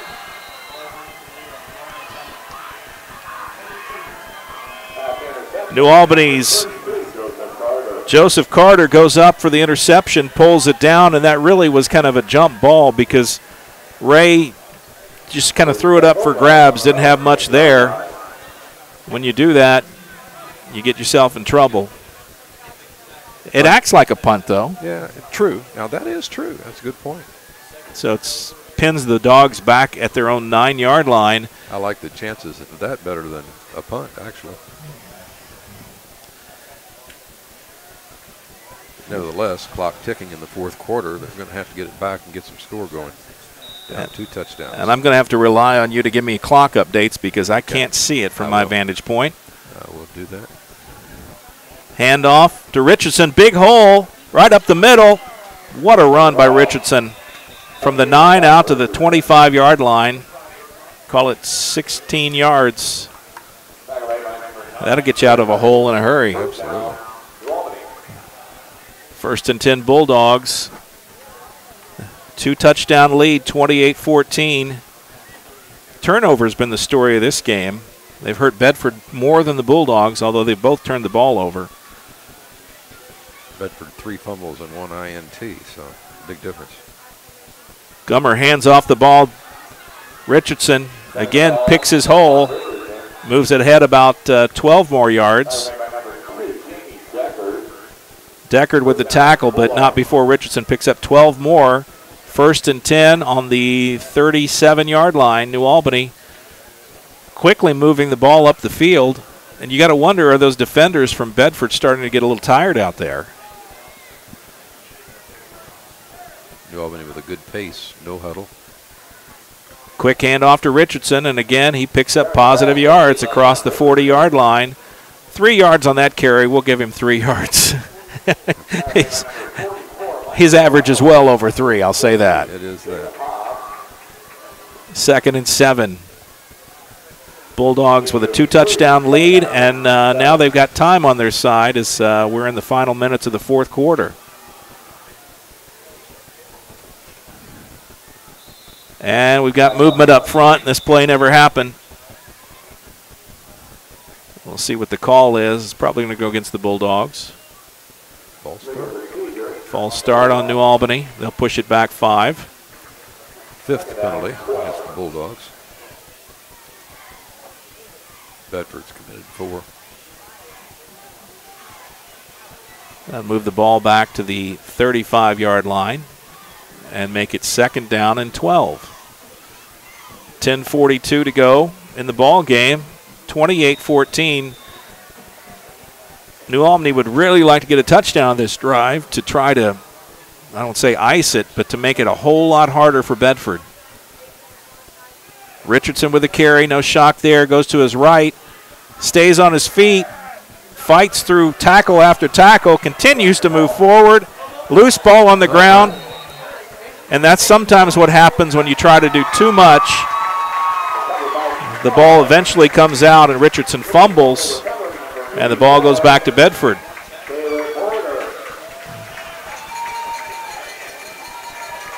And the one thing you don't want to do, turn the ball over, is the one thing that you're guilty of. And that'll bring up 1st and 10 for the Stars as they now have a chance to cut this to a 1-touchdown ball game. Ball at the 43-yard line. Plenty of time in the fourth quarter. 10:20 left in the fourth. And we've got a penalty. This time Bedford starts too soon. Game getting a little sloppy here, maybe getting a little tired. 5-yard penalty. It'll move it back to the 48-yard line. 1st and 15. If anything, New Albany's defense should be relatively fresh. They've been on the field a little bit less than the Stars have. Right, and again, you go back to Richardson as many times, he's probably getting a little tired. I'll look for Peyton to come in. It's like one carry too many, yep. I think, that series. Man in motion. Ray going to put a pass up. Can he get it downfield? It's a race, and it's incomplete. Kaiser on the coverage, and he was there step for step. I believe that was Flores. I can't see completely on the far side of the field. Number 1, I believe, is the number. You said those numbers are easier to read. The white ones are. Those red ones with dark numbers are not. Yeah, that was very difficult. I will admit I couldn't quite make that one out on the far side of the field. Flores on this side this time. Motion man. And we got another false start. We do. And it's going to make it 2nd down and 20. And Bedford, they received a fumble, a gift from the Bulldogs, but they don't seem to be able to do much with it right now. Last series, they went backwards. This series, they're going backwards again. 2nd and 20. Second half, not much like the first half so far. Man in motion. It's going to be a pass. Throws it up. And he's going to pick up about 15 or 16 yards. That was Drew Shuffler, the receiver. We haven't called his name once tonight. That's his first catch. But good time to 16-yard gain. 3rd and 4, and that's a much more makeable series now for Bedford. Very, very important series for Bedford. They want to get back in this ball game. And if New Albany can get a stop, that would be a big emotional letdown. Diving forward, going to be close to the first down, but I think a little short. He needed 4. I think he got about 3.5. No, the side judge says it's a first down. They're moving the chains. I think somewhere a ruling came down that said don't ever measure again, because I just don't think they even care. I really don't. That's a nice get of a first down that they very, very much needed. 1st and 10, Stars alive. Ball on the 33-yard line. Fakes the handoff. Ray goes back to the left, and he's quickly corralled. Picked up a couple there, maybe 3. 2nd and we'll say it's 7.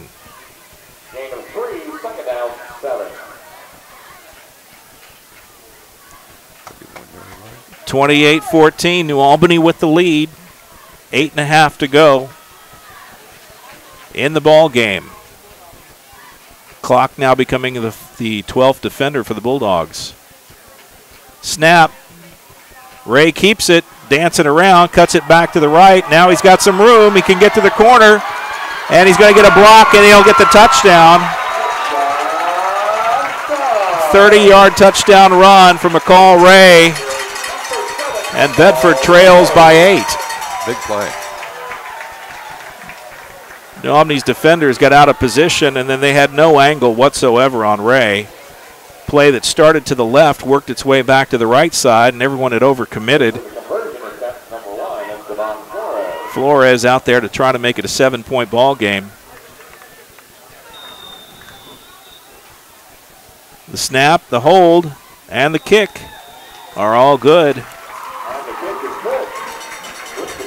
Got ourselves a ball game. 8:16 left in the 4th quarter. 28-21, New Albany with a 7-point lead. A game that's been going back and forth. This could easily be a 42 to 35-point game, but we've had a lot of turnovers. And really, New Albany's capitalized on it just a little bit more than Bedford has. You'd have to say, yeah. That was the 2nd touchdown by Ray. Very nice run. Like you said, cut cross field and got some good blocks along the way. But as you pointed out, fumbles, 3 fumbles and 1 interception by Bedford-North Lawrence, and 2 fumbles and an interception by New Albany. So they've almost equaled out.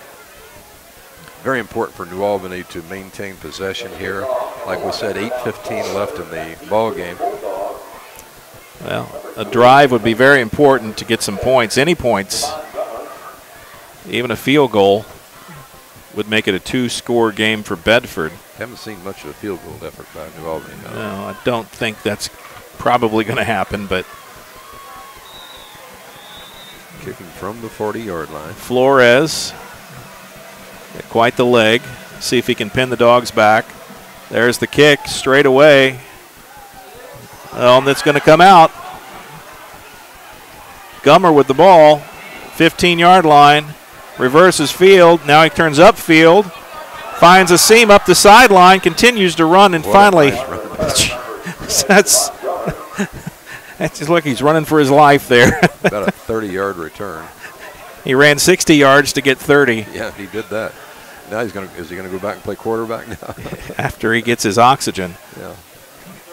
Nice run by Gummer, and they spot the ball at about the 31-yard line, so it'll be 1st and 10 New Albany ball.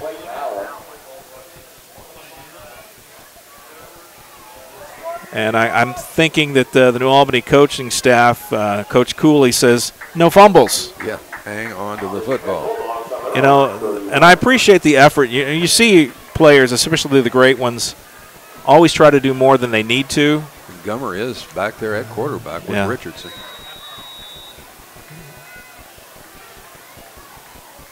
Richardson gets the ball, right side, falls back to the line of scrimmage. No more. It'll be 2nd and 10. Might have got a yard on that lean in the end. See where they mark it. Not much, though. Gosh, it's right at 31. No gain. Yeah. You're right. They weren't generous that time. No, they weren't. 7:40 to go in the ball game. New Albany nursing a 7-point lead. 28-21. 2nd and 10. Bedford faithful trying to get their team fired up. Can they get a stop here and get the ball back? Richardson, left side, spins, falls forward across the 35 to the 36-yard line. We'll see where they spot it.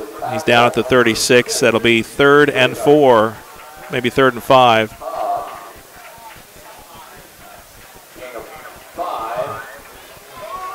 Big 3rd down play for the Bulldogs. I bet one thing we don't see is Dylan Clark come in on a passing situation after that interception. I don't think so. Gummer back, Richardson. No shock here, he gets the carry. And we got a flag on the play. Late flag, we'll see what that's about. Referee from the backfield, so I'm thinking it's either a hold. Face mask possibly, or holding.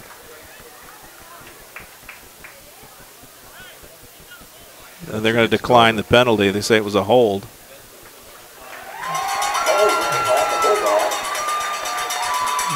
And that'll bring up 4th down. 4th and 5, New Albany. And what do? You punt. Oh, you got to punt. Is this the first punt we've seen from the Bulldogs? First punt in this game. Punt team's quickly out on the field. That's not Litzel's swope, is it? No, it is not. Can't see the number. 82 is the punter for New Albany. That is Savion Jackson. Good snap. Kick is up, but it's not a great kick, and it's going to go out of bounds. That's a terrible kick. Oh, my goodness. Not what they were looking for. Going to get the ball at midfield and a chance to tie this game with 6:31 left in the 4th quarter. They're going to spot it at the 44-yard line.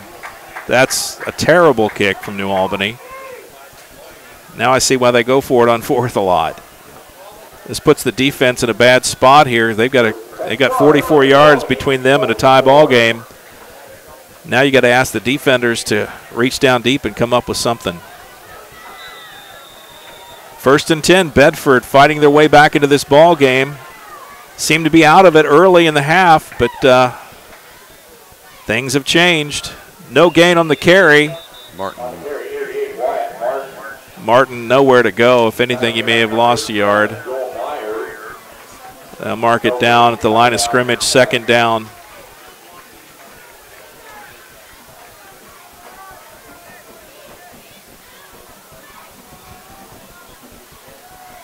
.6:05, clock running. 28-21 is your score. New Albany on top, but it's been a while since they've scored, and Bedford's fought back. And now they've got a chance to tie it up if they can make this drive convert. Ray keeps it, pitches. Bates with the carry. He's going to have a nice gain out across the 45, 40, 35. 31-yard line, 13-yard gain. He had a head of steam up. He was ready to go. Was that Bates? That was Bates. Okay. Big run for Bates. 1st and 10, ball at the 31-yard line. Bulldog defenders trying to get a stop here if they can. Motion man is Deckard. First man through. Martin nowhere to go. Just nothing there. New Albany's defensive front four has done a good job tonight. Got a yard. They'll give him 1, 2nd and 9. Defensive stand for New Albany. This is the ball game right here as far as whether New Albany's going to win or whether it might be overtime or whatever, depending on the extra point. Snap to Ray. He's going to put it up. Hitch and go, and it's incomplete. Throws it behind his receiver. Deckard had him open. He was open on the play. Defender closed on it quickly, but if he'd gotten the ball there in time, it could have been a catch. DeAndre Stroud was the defender on the play. Got a little bit of a hit on Deckard, but nothing, not a penalty, nothing illegal. 4 down territory with just under 5 minutes at 4:58. They're in 4 down territory at the 30-yard line. 3rd and 9. Snap. Ray keeps it, goes right side. There's the pitch, and a fumble. Goes out of bounds. It'll stay with Bedford. But he pitched without looking, and Bates was coming around, and just the ball wasn't there. That was helpful to the Bulldogs. All the way back 37-yard line, so loss of 7. 4th and 16. So this is a big play for New Albany. They get the stop here. With the running backs they've got, they could ostensibly run out the ball game. Decker fakes the handoff. He's going to throw it up. And they're going to call Kaiser for interference. Flores on the... Esteban Flores comes limping off. 15-yard penalty. Will that be first down? It is going to be a little short, looks like, by looking at the standards. Or is that from the line of scrimmage at 15? It's not an automatic first down, I don't believe. It'll still be a 4th down play. No, I think you're right.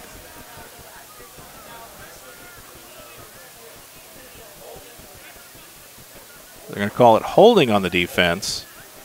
It'll still be 4th down. It wasn't pass interference. Holding is a 10-yard penalty, not a 15-yard penalty.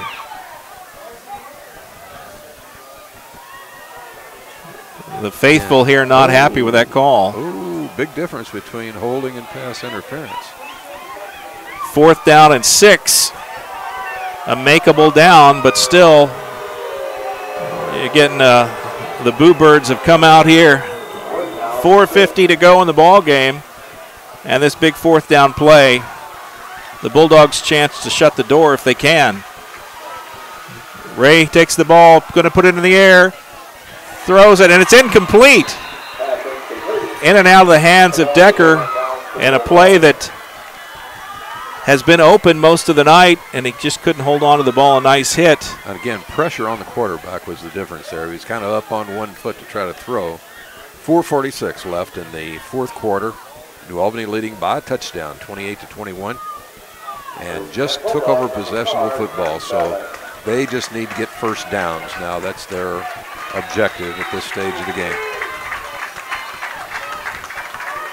Be a big win for the Bulldogs here to come to Bedford, if that is the case. Yeah, if they can hold on and pull it out. Yeah. They still got a lot of time to go. Oh, yeah. They've got to make first downs here. And if there's one thing we've seen tonight, it's fumbles. Yes. So, interesting offensive formation here. Gummer to Richardson. Starts to his right. Comes back to the left. Really nothing there. And that play was designed to, I'm not sure what it was designed to do, but it didn't work. And it got, are they giving him yardage? They can't see the No, they didn't move it at all. Okay.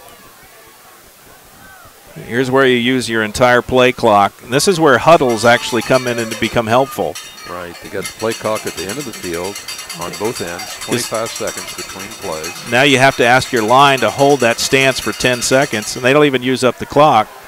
Richardson off the left side, he'll get a little forward to about the 31-yard line. Not enough.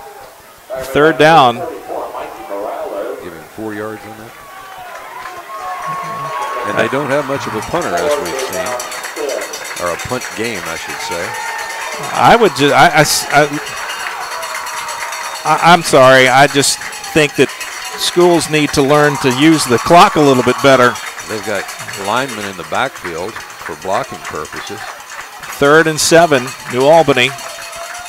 Gummer trying to take some more time off the clock. Now they shift the line back to the right side. Richardson shifts over as well. There's the snap. Richardson with the carry. Goes to the right, cuts up, and it's going to bring up a 4th down. And, you know, what you've been doing things that have been working all night, and this series you change up to a formation that produces nothing. Well, you got your big guys, your hogs, if you will, in the backfield trying to block. They ran behind them, but it was no hole would be had. Gained what, about maybe a yard on that? It is what it is. They take a timeout. We'll take one as well. We'll be right back right after this. Stay with us. Class, make sure you have the textbook by Monday. It's only $500 in the bookstore. Being a student is expensive. Don't let fees at your bank be an added expense. With a Centra Free checking account, you'll have access to more than 5,000 shared branch locations and nearly 30,000 surcharge-free ATMs. And when we say free, we mean it. Stop in at your nearest Centra location to open a free checking account or visit us online at Centra.org to open one from the comfort of your own home. Centra Credit Union, centered around you, federally insured by NCUA. Welcome back here. New Albany with a 4th and 5, and appears to be a punting situation. Gummer, the deep man, he's going to attempt to kick because that last punt was less than stellar. Not a good series for New Albany. That just wasn't very impressive at all, and I'm not sure what they were attempting to do. There's the snap. Gummer, a little bit better punt, and this time it goes out of bounds. There'll be no return, but around the 40-yard line, looks like, right at the 40-yard line. Well, for Bedford, that's backed up. Normally they start closer on 45, yeah. New Albany not much on the field position game tonight. No, 3:02 left in the ball game. New Albany leading by a mere touchdown, 28-21. And a big, big series for the Stars. 1st and 10, ball at the 40-yard line. They've got 60 yards to go if they'd like to tie the game. New Albany trying to make that not possible. Handoff. Martin goes to the right side. Breaks 2 tackles, 3. Nice run all the way down to the 47.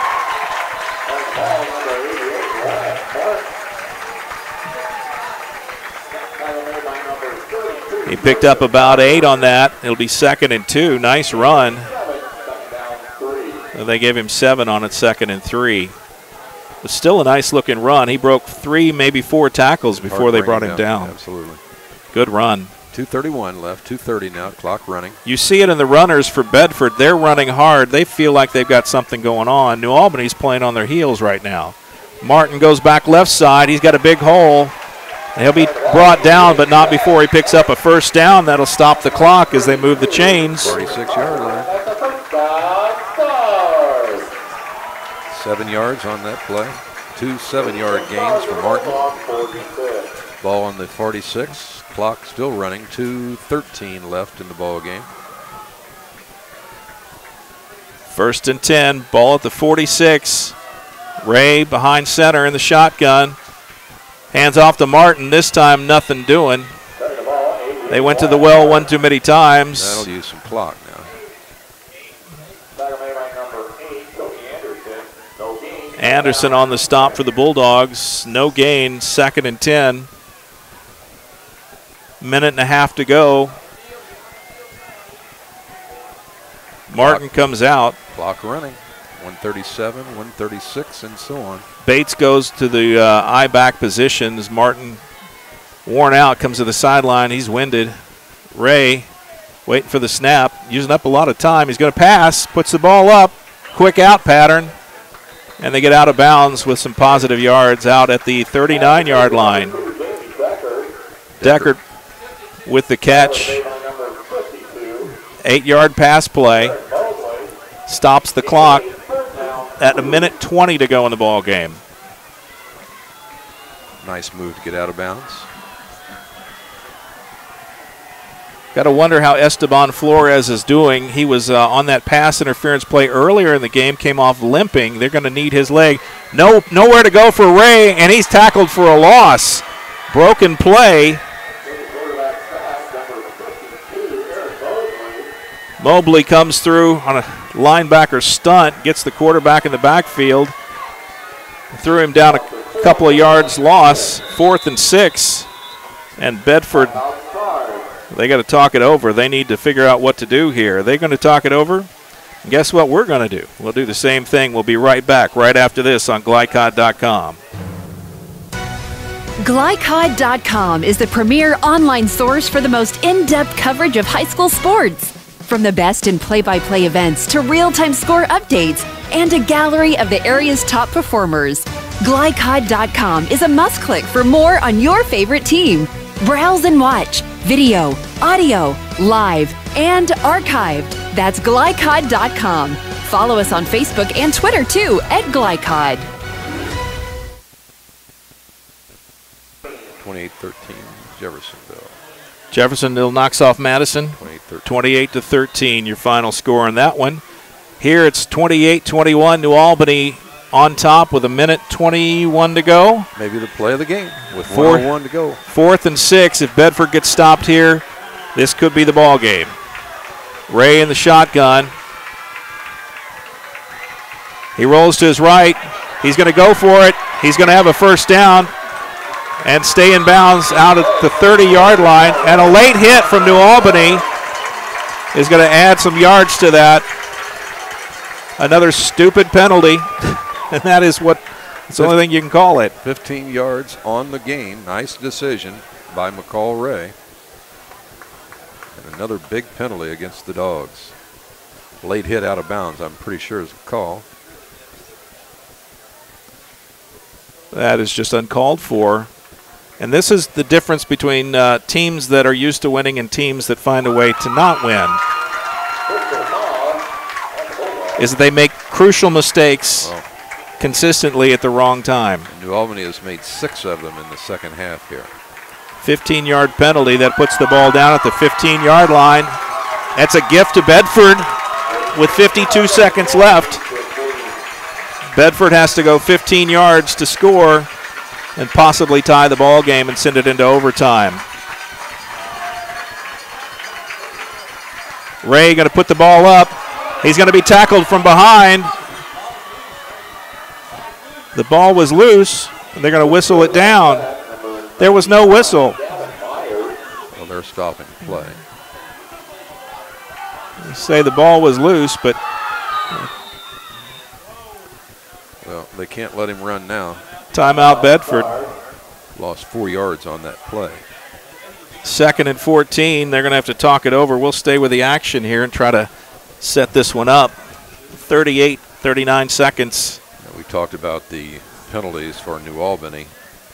That's 8. They've had 6 penalties in the second half. Total yardage against that is 10, 20, 30, 45 yards in penalties.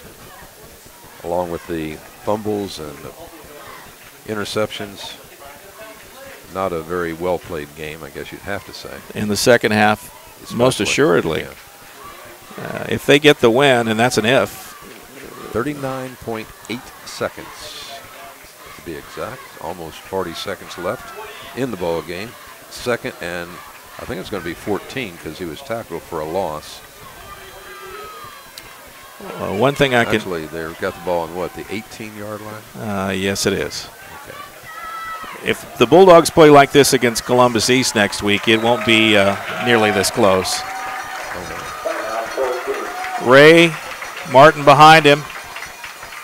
He fakes the handoff, puts it up downfield. That's a touchdown.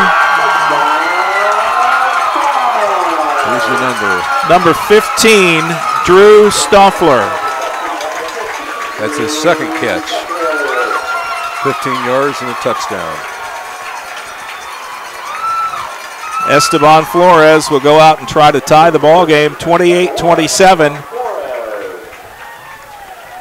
Most important kick of the season for Flores.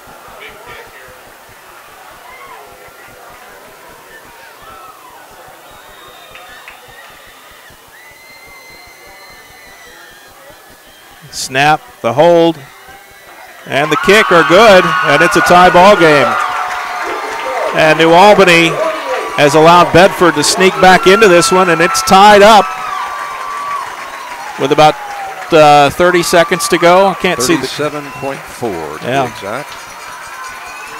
That last was an 18-yard touchdown pass and catch. The kick good. 28 all. You wanted to spend a little extra time in Bedford, didn't you, tonight? Yeah. That's what we're going to be doing. It appears like that's going to be the case tonight. And assuming that New Albany cannot score in 38 seconds. Well, yeah. This is high school football. Anything is possible. And New Albany certainly has the tools, the weapons to do it, but they're going to have to give Darquan some help. They've been relying on him too much, especially in the second half. New Albany became very predictable on offense on a series when all they had to do was get a first down to keep it moving. They put a strange offensive set in that everybody and their grandmother figured out what was going to happen. That really wasn't a surprise. Sometimes I wonder, we try to be too clever by half. I'm of the opinion you keep doing what's working. Absolutely. But they don't pay me to coach. No, they don't. Esteban Flores to kick off from the 40. Short kick. He's going to put it on the ground. Squibber taken by the up back. That's Opal.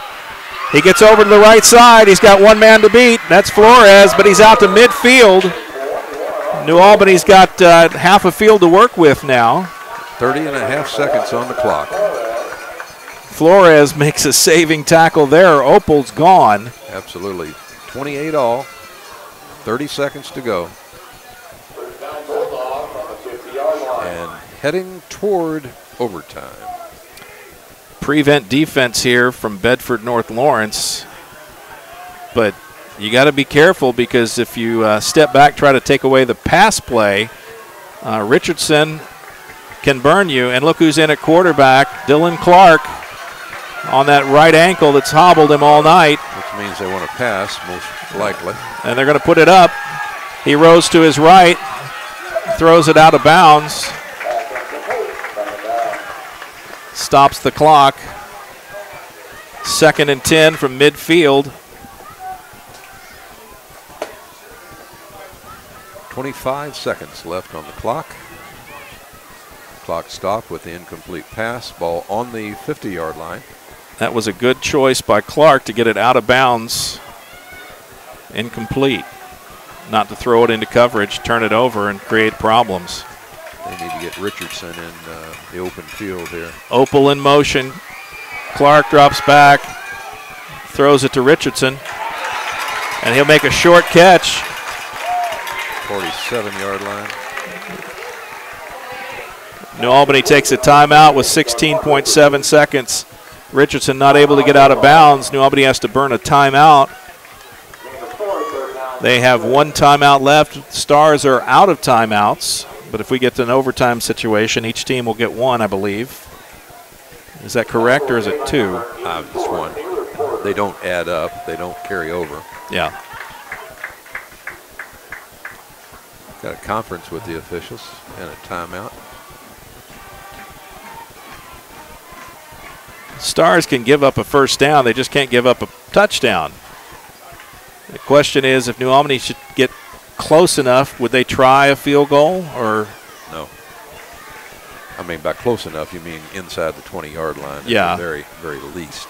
I mean, say if they get a long pass, but they don't quite get in the end zone, you take your last time out and you set up for a field goal and hope to get the win. Or you throw a Hail Mary into the end zone. Yeah, it depends on what you think of Mr. Litzelswope. That'd be the unlikely hero of the game.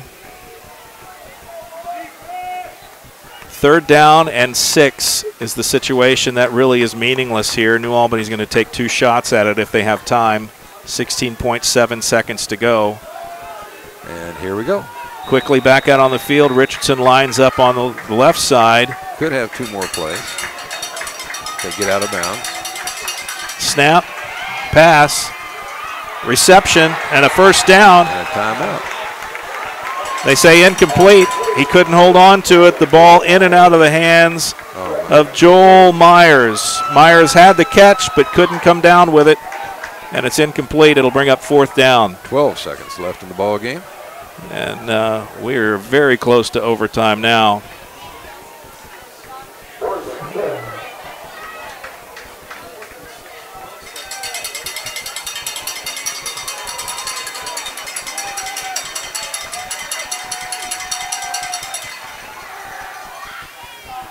Out of bounds. Opal goes down, but he's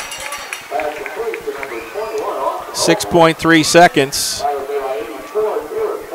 First down, and the ball is about the 31, 32-yard line. And New Albany takes their final timeout with 6.3 seconds. So they either throw a touchdown, run a touchdown, or we go to overtime. Got to put the ball in the end zone or near it. From 31 yards out. Well, you can definitely throw it that far, but absolutely. The question is, can you hit somebody that's open from that far out? What do you think the defense is going to do back here now? They got to be in prevent all the way. Yeah, I'd say you get a 3-man rush and you drop 8. Give anything you want inside or outside the 20.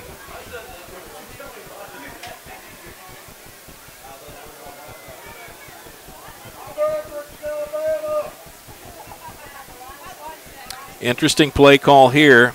Coach Cooley needs points. Ball is setting on the 31-yard line. New Albany has 6 seconds plus or minus here to do something. They could run a quick out, maybe pick up a few more yards, try to get out of bounds, make it a little bit shorter throw, but they seem to be leaning toward going to the right-hand side. Clark in the shotgun. Richardson behind him to the right. And we have a penalty. New Albany apparently wasn't set, I guess.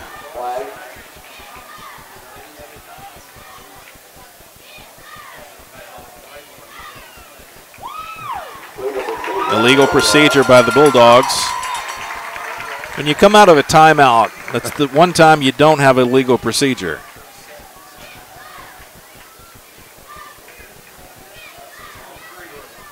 And that'll move the ball back 5 yards to the 36-yard line. 6.3 seconds remain on the clock.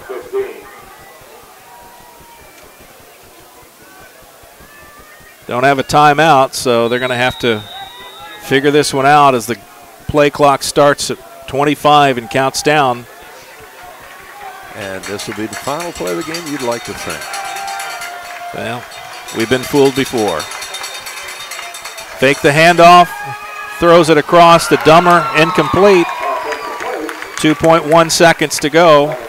And we get a late penalty, personal foul against Bedford as they throw Dummer to the ground.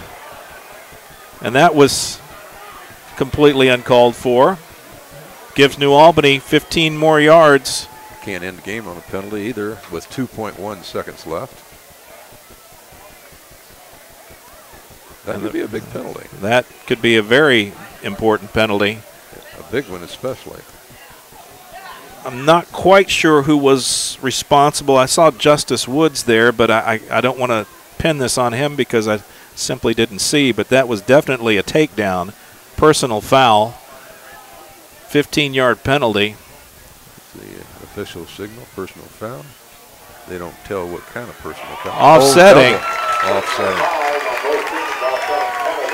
Apparently Mr. Dummer must have said something to incite Bedford, but how unusual it is to get offsetting penalties. They're going to try a field goal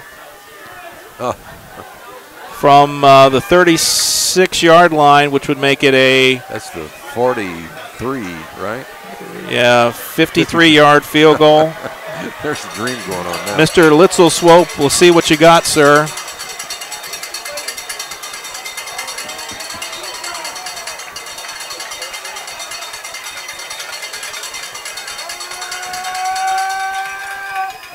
And it's going to be far short, but it can be returned. New Albany's not trying to defend. You got to be kidding me. He's going to catch him, though. Oh, my goodness.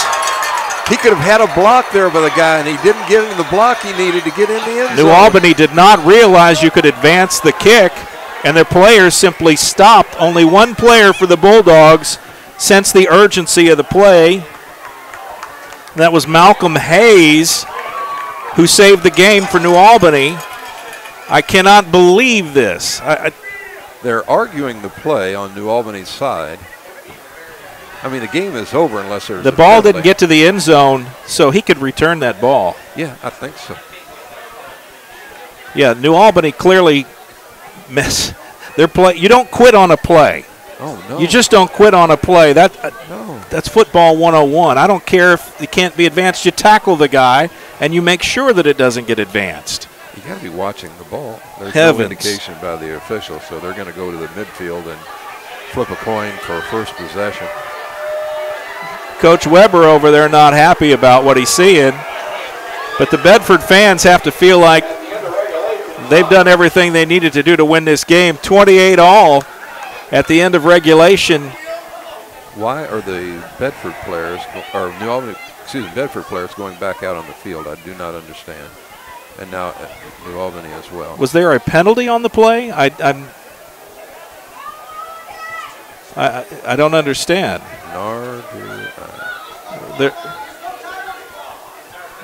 I'm not sure. Can't end on a penalty. I mean, if that's what we got. Well, what penalty was called? I don't know. Did not say. I don't understand this at all. I have no idea what this is.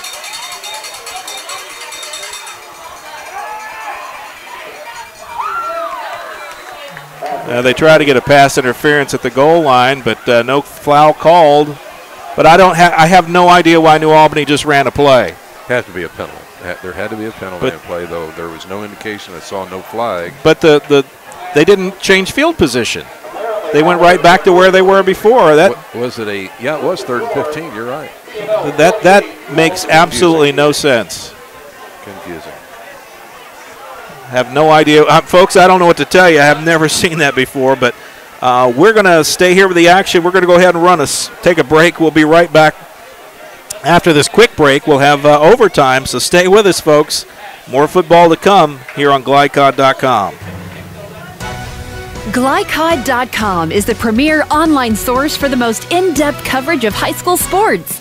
From the best in play-by-play events to real-time score updates and a gallery of the area's top performers, GLICOD.com is a must-click for more on your favorite team.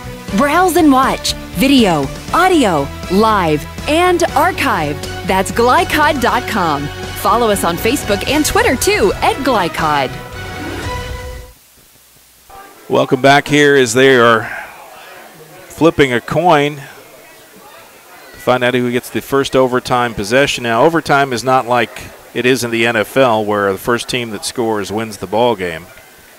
But I think each team gets an opportunity to score. 25-yard line. Yeah, from the 25. Right. It really becomes out who has a better defense. Yeah, and I think does a touchdown win? Oh, we'll have to get the rules explained to us. Yeah, they change these things so often. It's tricky to keep up with. They're explaining that to the teams right now on the field.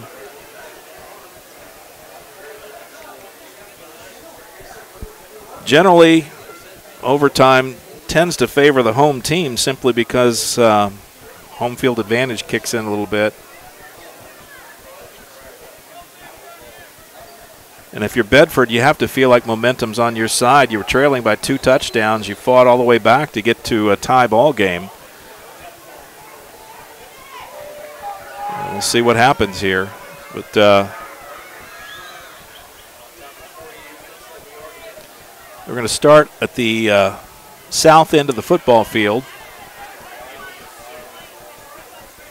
But I'm not sure what's going to happen here. I'll tell you one thing, if New Albany goes back to that conservative offensive set, they may get what they deserve. They are moving the ball down inside to the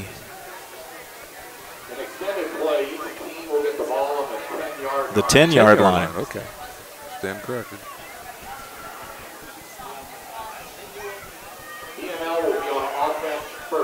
Bedford gets the ball in this first offensive series. Each team will get a shot from the 10-yard line. If they both score, they continue, I guess. High school is a little different. Ray in the shotgun. Martin lined up behind him. And he goes to his left, throws a pitch. I believe that's Deckard. Deckard goes out of bounds.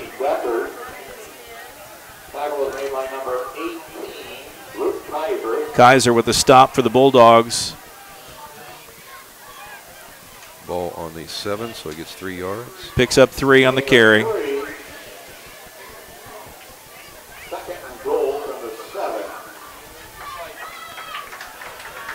New Albany's defense trying to stiffen up here. If they get a stop, they'd be in good field position, good spot. Handoff, delayed handoff, and a touchdown.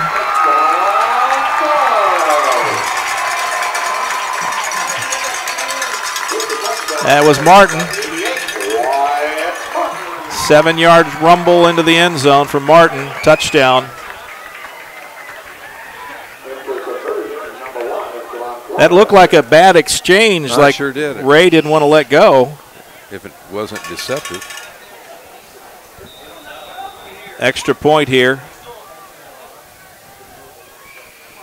Flores, sure-footed kicker. Snap, hold, and the kick are good. 35-28. Bedford with the first lead since 7-0 early in the first quarter. And then New Albany forced to come down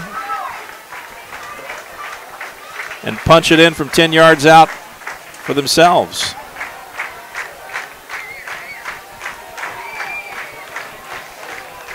Was that Deckard or was that Martin that got the touchdown? Martin for the touchdown. Martin, that's what I thought at first. Yeah, okay. Decker had the first carry. That's right. Martin had the second. That's right. Okay, I'll get her straight here.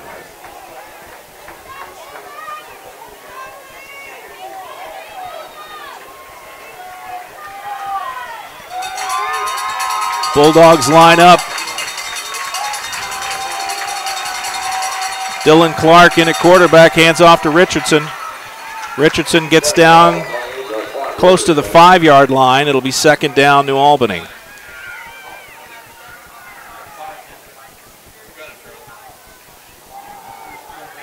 Now I got to ask a silly question, but if you're New Albany and you get the touchdown, do you go for 2 for the win? Or do you put it on the kicker's leg? Litzel Swopes hit 19 in a row. Let's get Coach Cooley over here and let him answer that, because I can't give you an answer.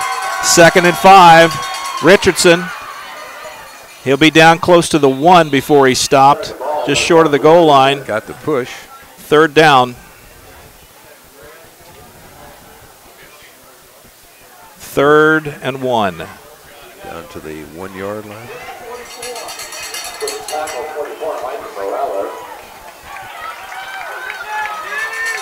Third down play for New Albany. Clark at quarterback. They stop him. It's a fumble. Richardson lost the ball.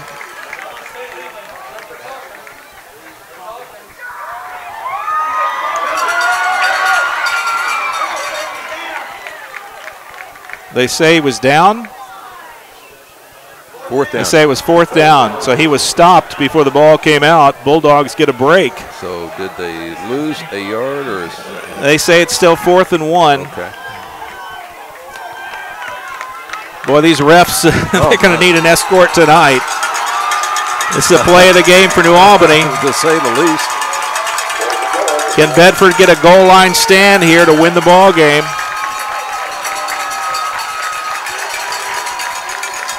You got to think it's going to go in the hands of Richardson. Opal splits out far to the near side, now goes in motion. Touchdown New Albany into the hands of Opal. That's a risky looking play, but it worked for the Bulldogs. Opal with a touchdown, 35-34. And out comes the kicking team. Litzel Swope.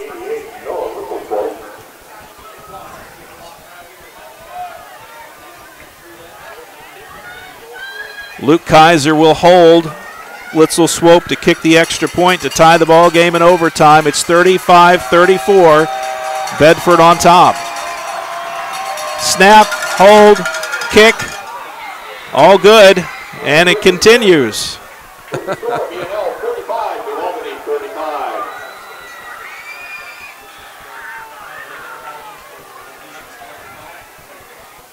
Guess what, folks? We do it again.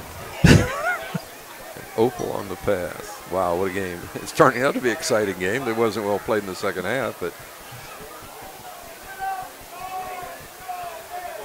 Well, both of these teams, as strong as they are offensively, you keep putting them on the 10-yard line.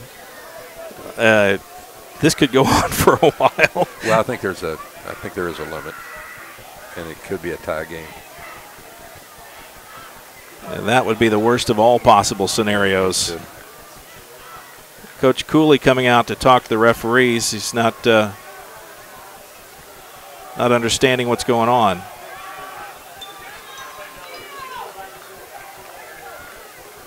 See, I think he was thinking that New Albany would go back on defense, but it looks like New Albany now has to go on offense first this time around. I believe that is correct.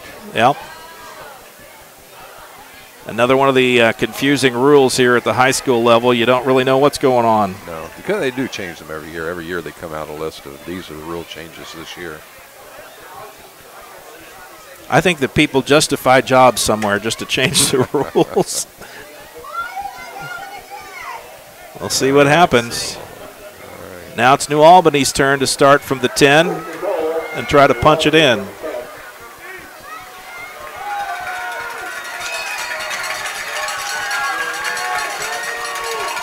Hand off to Richardson right up into the pile, and he's not going to get anywhere.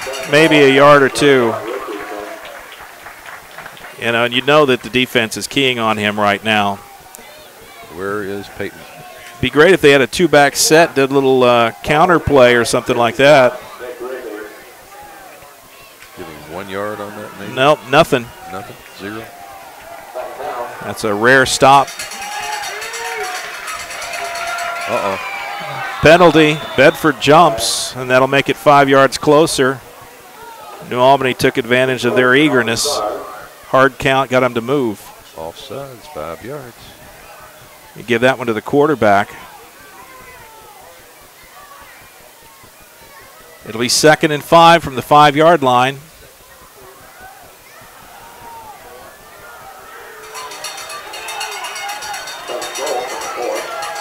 Clark in the shotgun. Richardson behind him. A little swing pass out to Richardson. Trying to get to the corner, and he's drug out of bounds.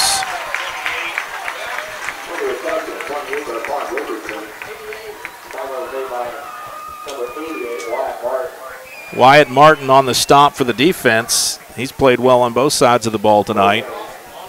That's a loss. Loss of 1. They say it's 3rd and goal from the 5.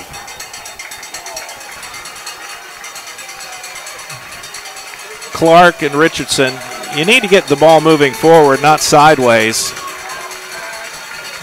Hand off to Richardson right into the pile. He keeps fighting forwards. He's going to get stopped short, and it'll bring up 4th. About 3 yards on the play. Down to the 2-yard line.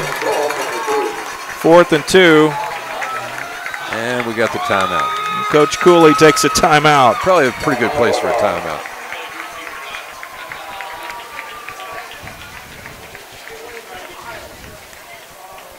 Well, they take a timeout. We'll go ahead and, again, thank some of our sponsors tonight.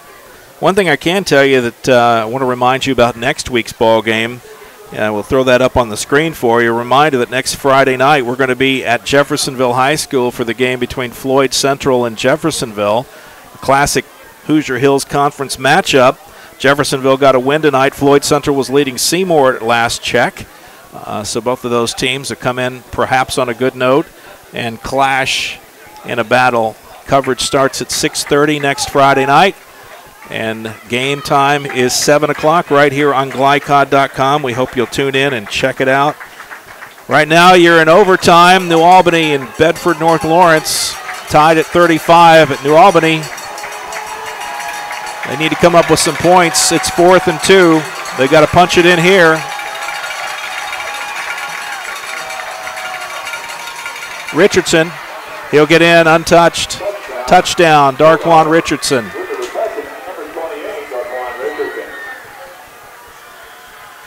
Little swing pass out of the backfield and good play call. Yeah, it worked.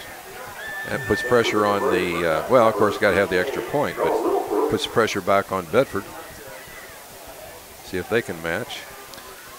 Extra point attempt from Litzel Swope. 20 for 20. He's set. Snap and hold are good. Kick is good as. No, it's out. It's wide left.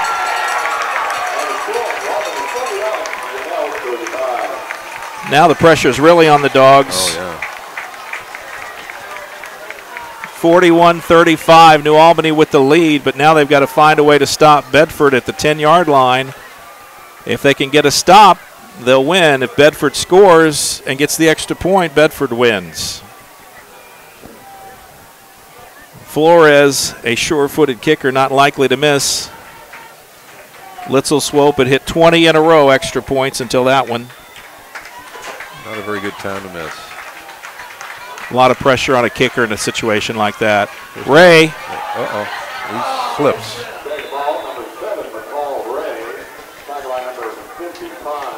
Second down. Ball down about the 6-yard line.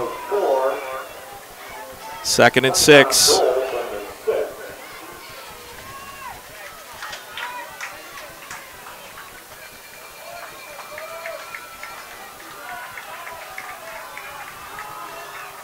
Man in motion, Deckard.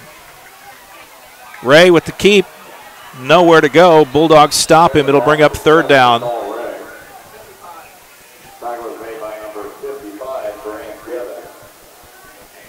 Coran Givens with the stop for the Bulldogs, along with several others. No gain on the play, 3rd and 6. Now a little pressure on Bedford, no mistakes here. If they score and an extra point, they win. If they get stopped, they lose. Simple as that.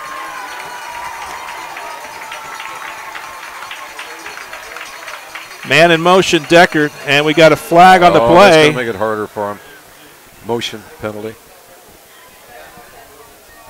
Had to be set for a second.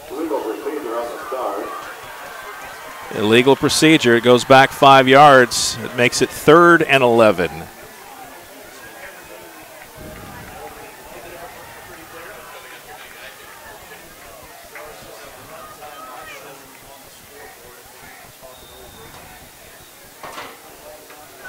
Bulldogs trying to get stop the Stars right here. Can they get it done? Can the Stars overcome that penalty? 3rd and 11. Decker split out to the right side, wide. It looks like a passing setup. Now Decker comes in, comes across. They're going to fake his handoff. Ray's going to roll around, throws it down. It's caught, but he's down at the 1-yard line.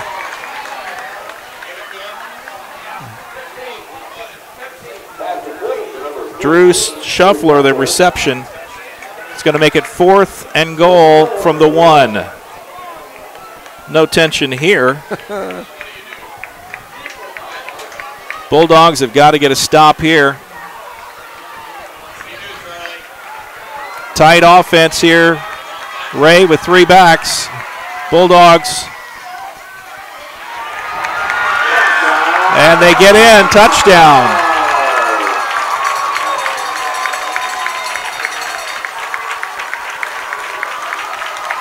Did not see who carried the ball.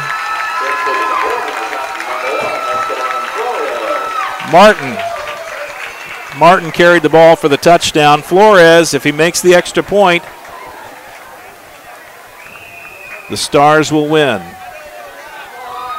This will be a great time for an extra point block. No pressure. The snap, the hold, and the kick are good. And Bedford in overtime knocks off the Bulldogs 42-41. And they are going crazy here at Bedford. We'll take a break. We'll be back with our post-game coverage right after this on GLICOD.com. Stay with us, folks. My dealer smells like roses and cinnamon gum. When I was born, my dealer brought a teddy bear to the hospital. My dealer pays for my college tuition. She makes the best chocolate chip cookies. Plus, she comes to all of my basketball games. Now he calls me princess, which I don't really like, but he's cool. Sometimes she even does my laundry. Don't turn someone who loves you into your dealer. If your name isn't on the label, the pills aren't yours.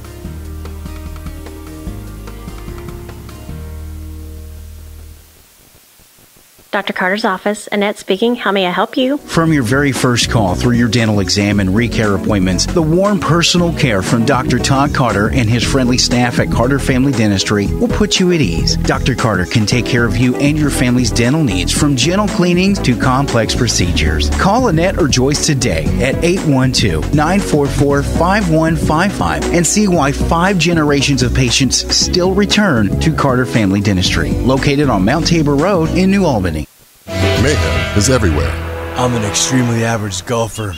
I take my first full swing of the day and hit a perfect duck hook over the frontage road and right through your windshield. You yank the wheel and end up OB in a water hazard. And if you have cut rate insurance, you could be out a whole lot of green. So get Allstate. And Floyd Knobs, call Allstate agent Packy Page today. Hi, this is Sheriff Jamie Knoll of the Clark County Sheriff's Office, reminding you to please buckle up, wear your seatbelts, and refrain from texting while you're behind the wheel. Your safety is our priority. Enjoy the game. GLICOD's coverage of Kentuckiana Football Friday continues with the postgame show. A recap of tonight's action, recognition of tonight's top players, and scores of other games. Brought to you by Clark County Sheriff Jamie Knoll. If you have crime information to report, contact the Clark County Sheriff's Office tip line at 812-280-2276 or email tips at clarkcosheriff.com.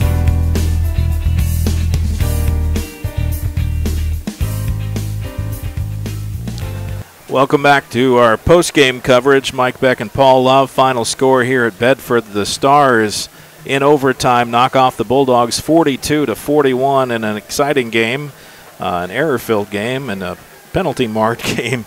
But let's go over some of the scoring. Can we do that, Paul? Yeah, absolutely. New Albany, 5 touchdowns from Darquan Richardson.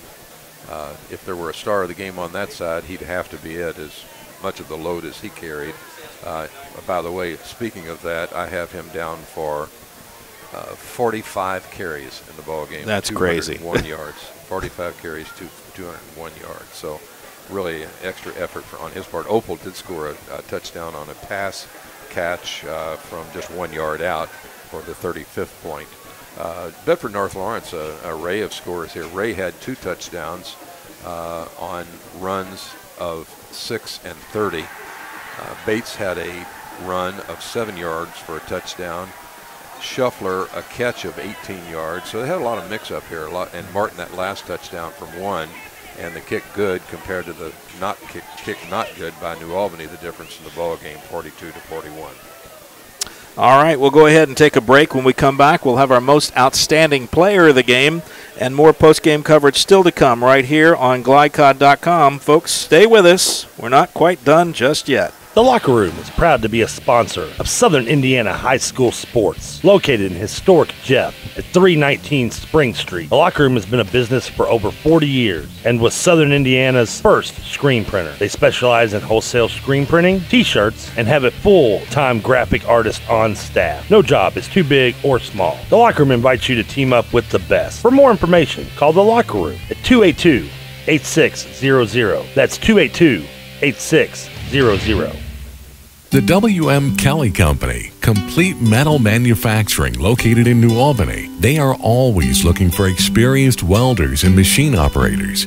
If you're interested in becoming part of their team, contact W.M. Kelly's Human Resources Office at 812-945-3529 or send an email to info@wmkelly.com.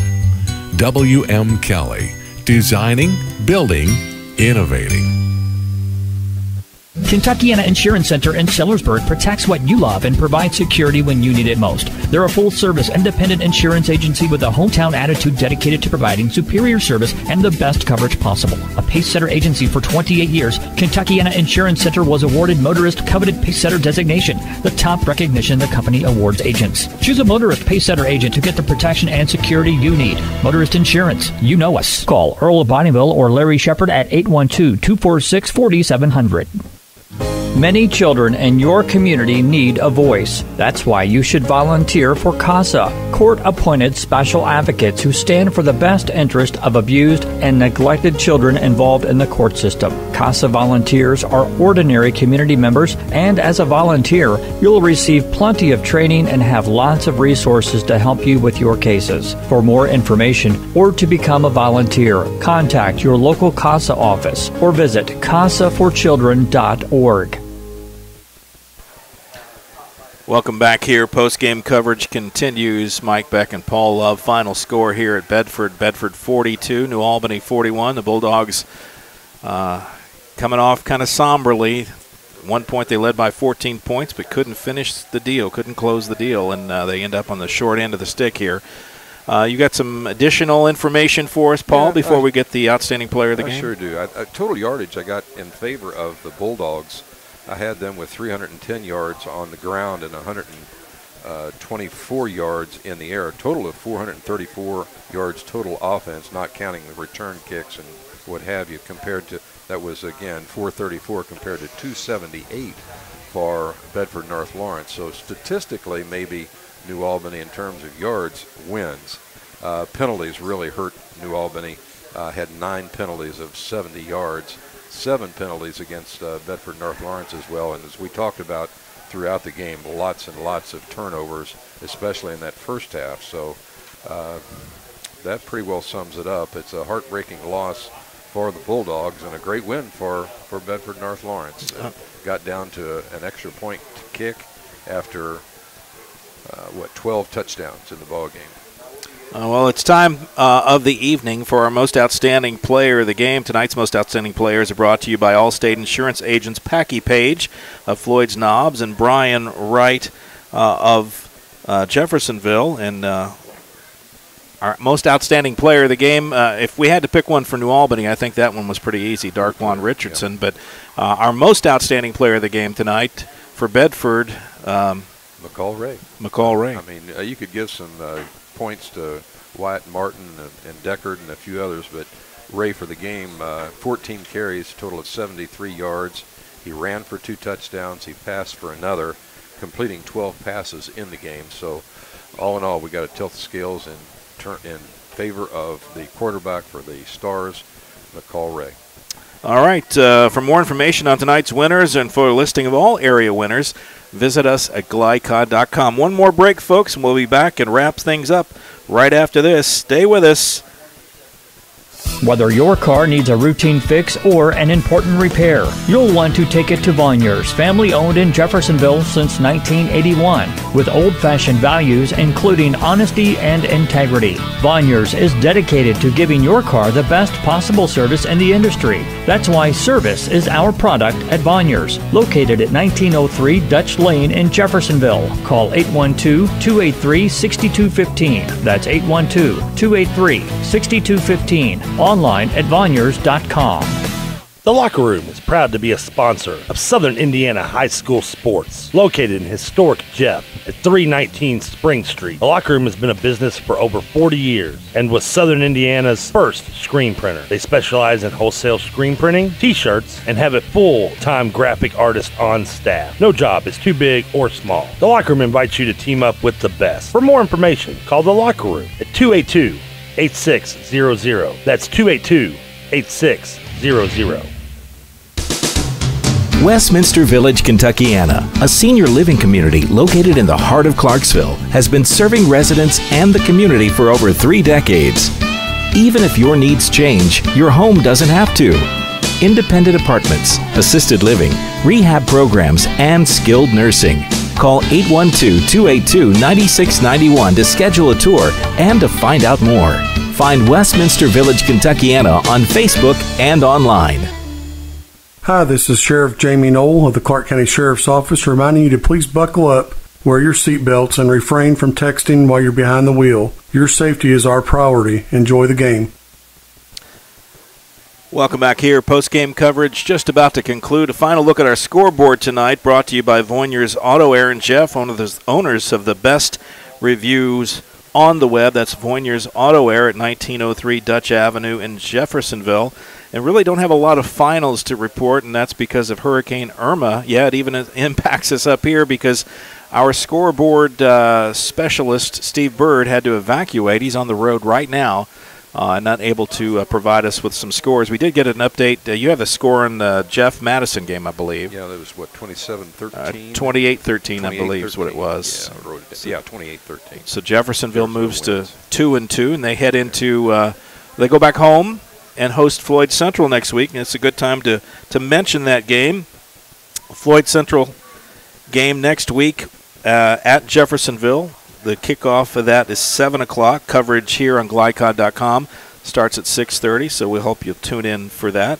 Any final thoughts on this game here?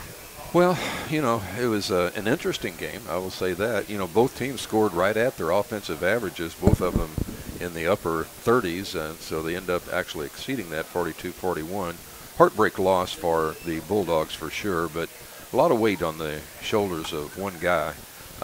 Statistically, in my not official statistics, there were only 2 carries in the second half by anyone other than Richardson for New Albany, and that's a pretty big load to take. He certainly came out with 45 runs and 201 yards and a pass catch for a touchdown. Whatever, he scored 5 touchdowns, but it just wasn't enough. It just wasn't in the cards here this evening for the New Albany Bulldogs. All right. Well, Paul, thanks for those thoughts. We're going to wrap it up now. For a rebroadcast of this game, be sure to click on GLICOD.com for more. Tonight's executive producer, Steve Bird, with music by Jason Shaw. The final score, again, was Bedford 42, New Albany 41. So for overtime. In overtime. For Paul Love, I'm Mike Beck saying good night from Bedford, Indiana. You've been listening and watching high school football on GLICOD.com. For all of us, have a safe weekend. God bless, take care, and we'll see you next week.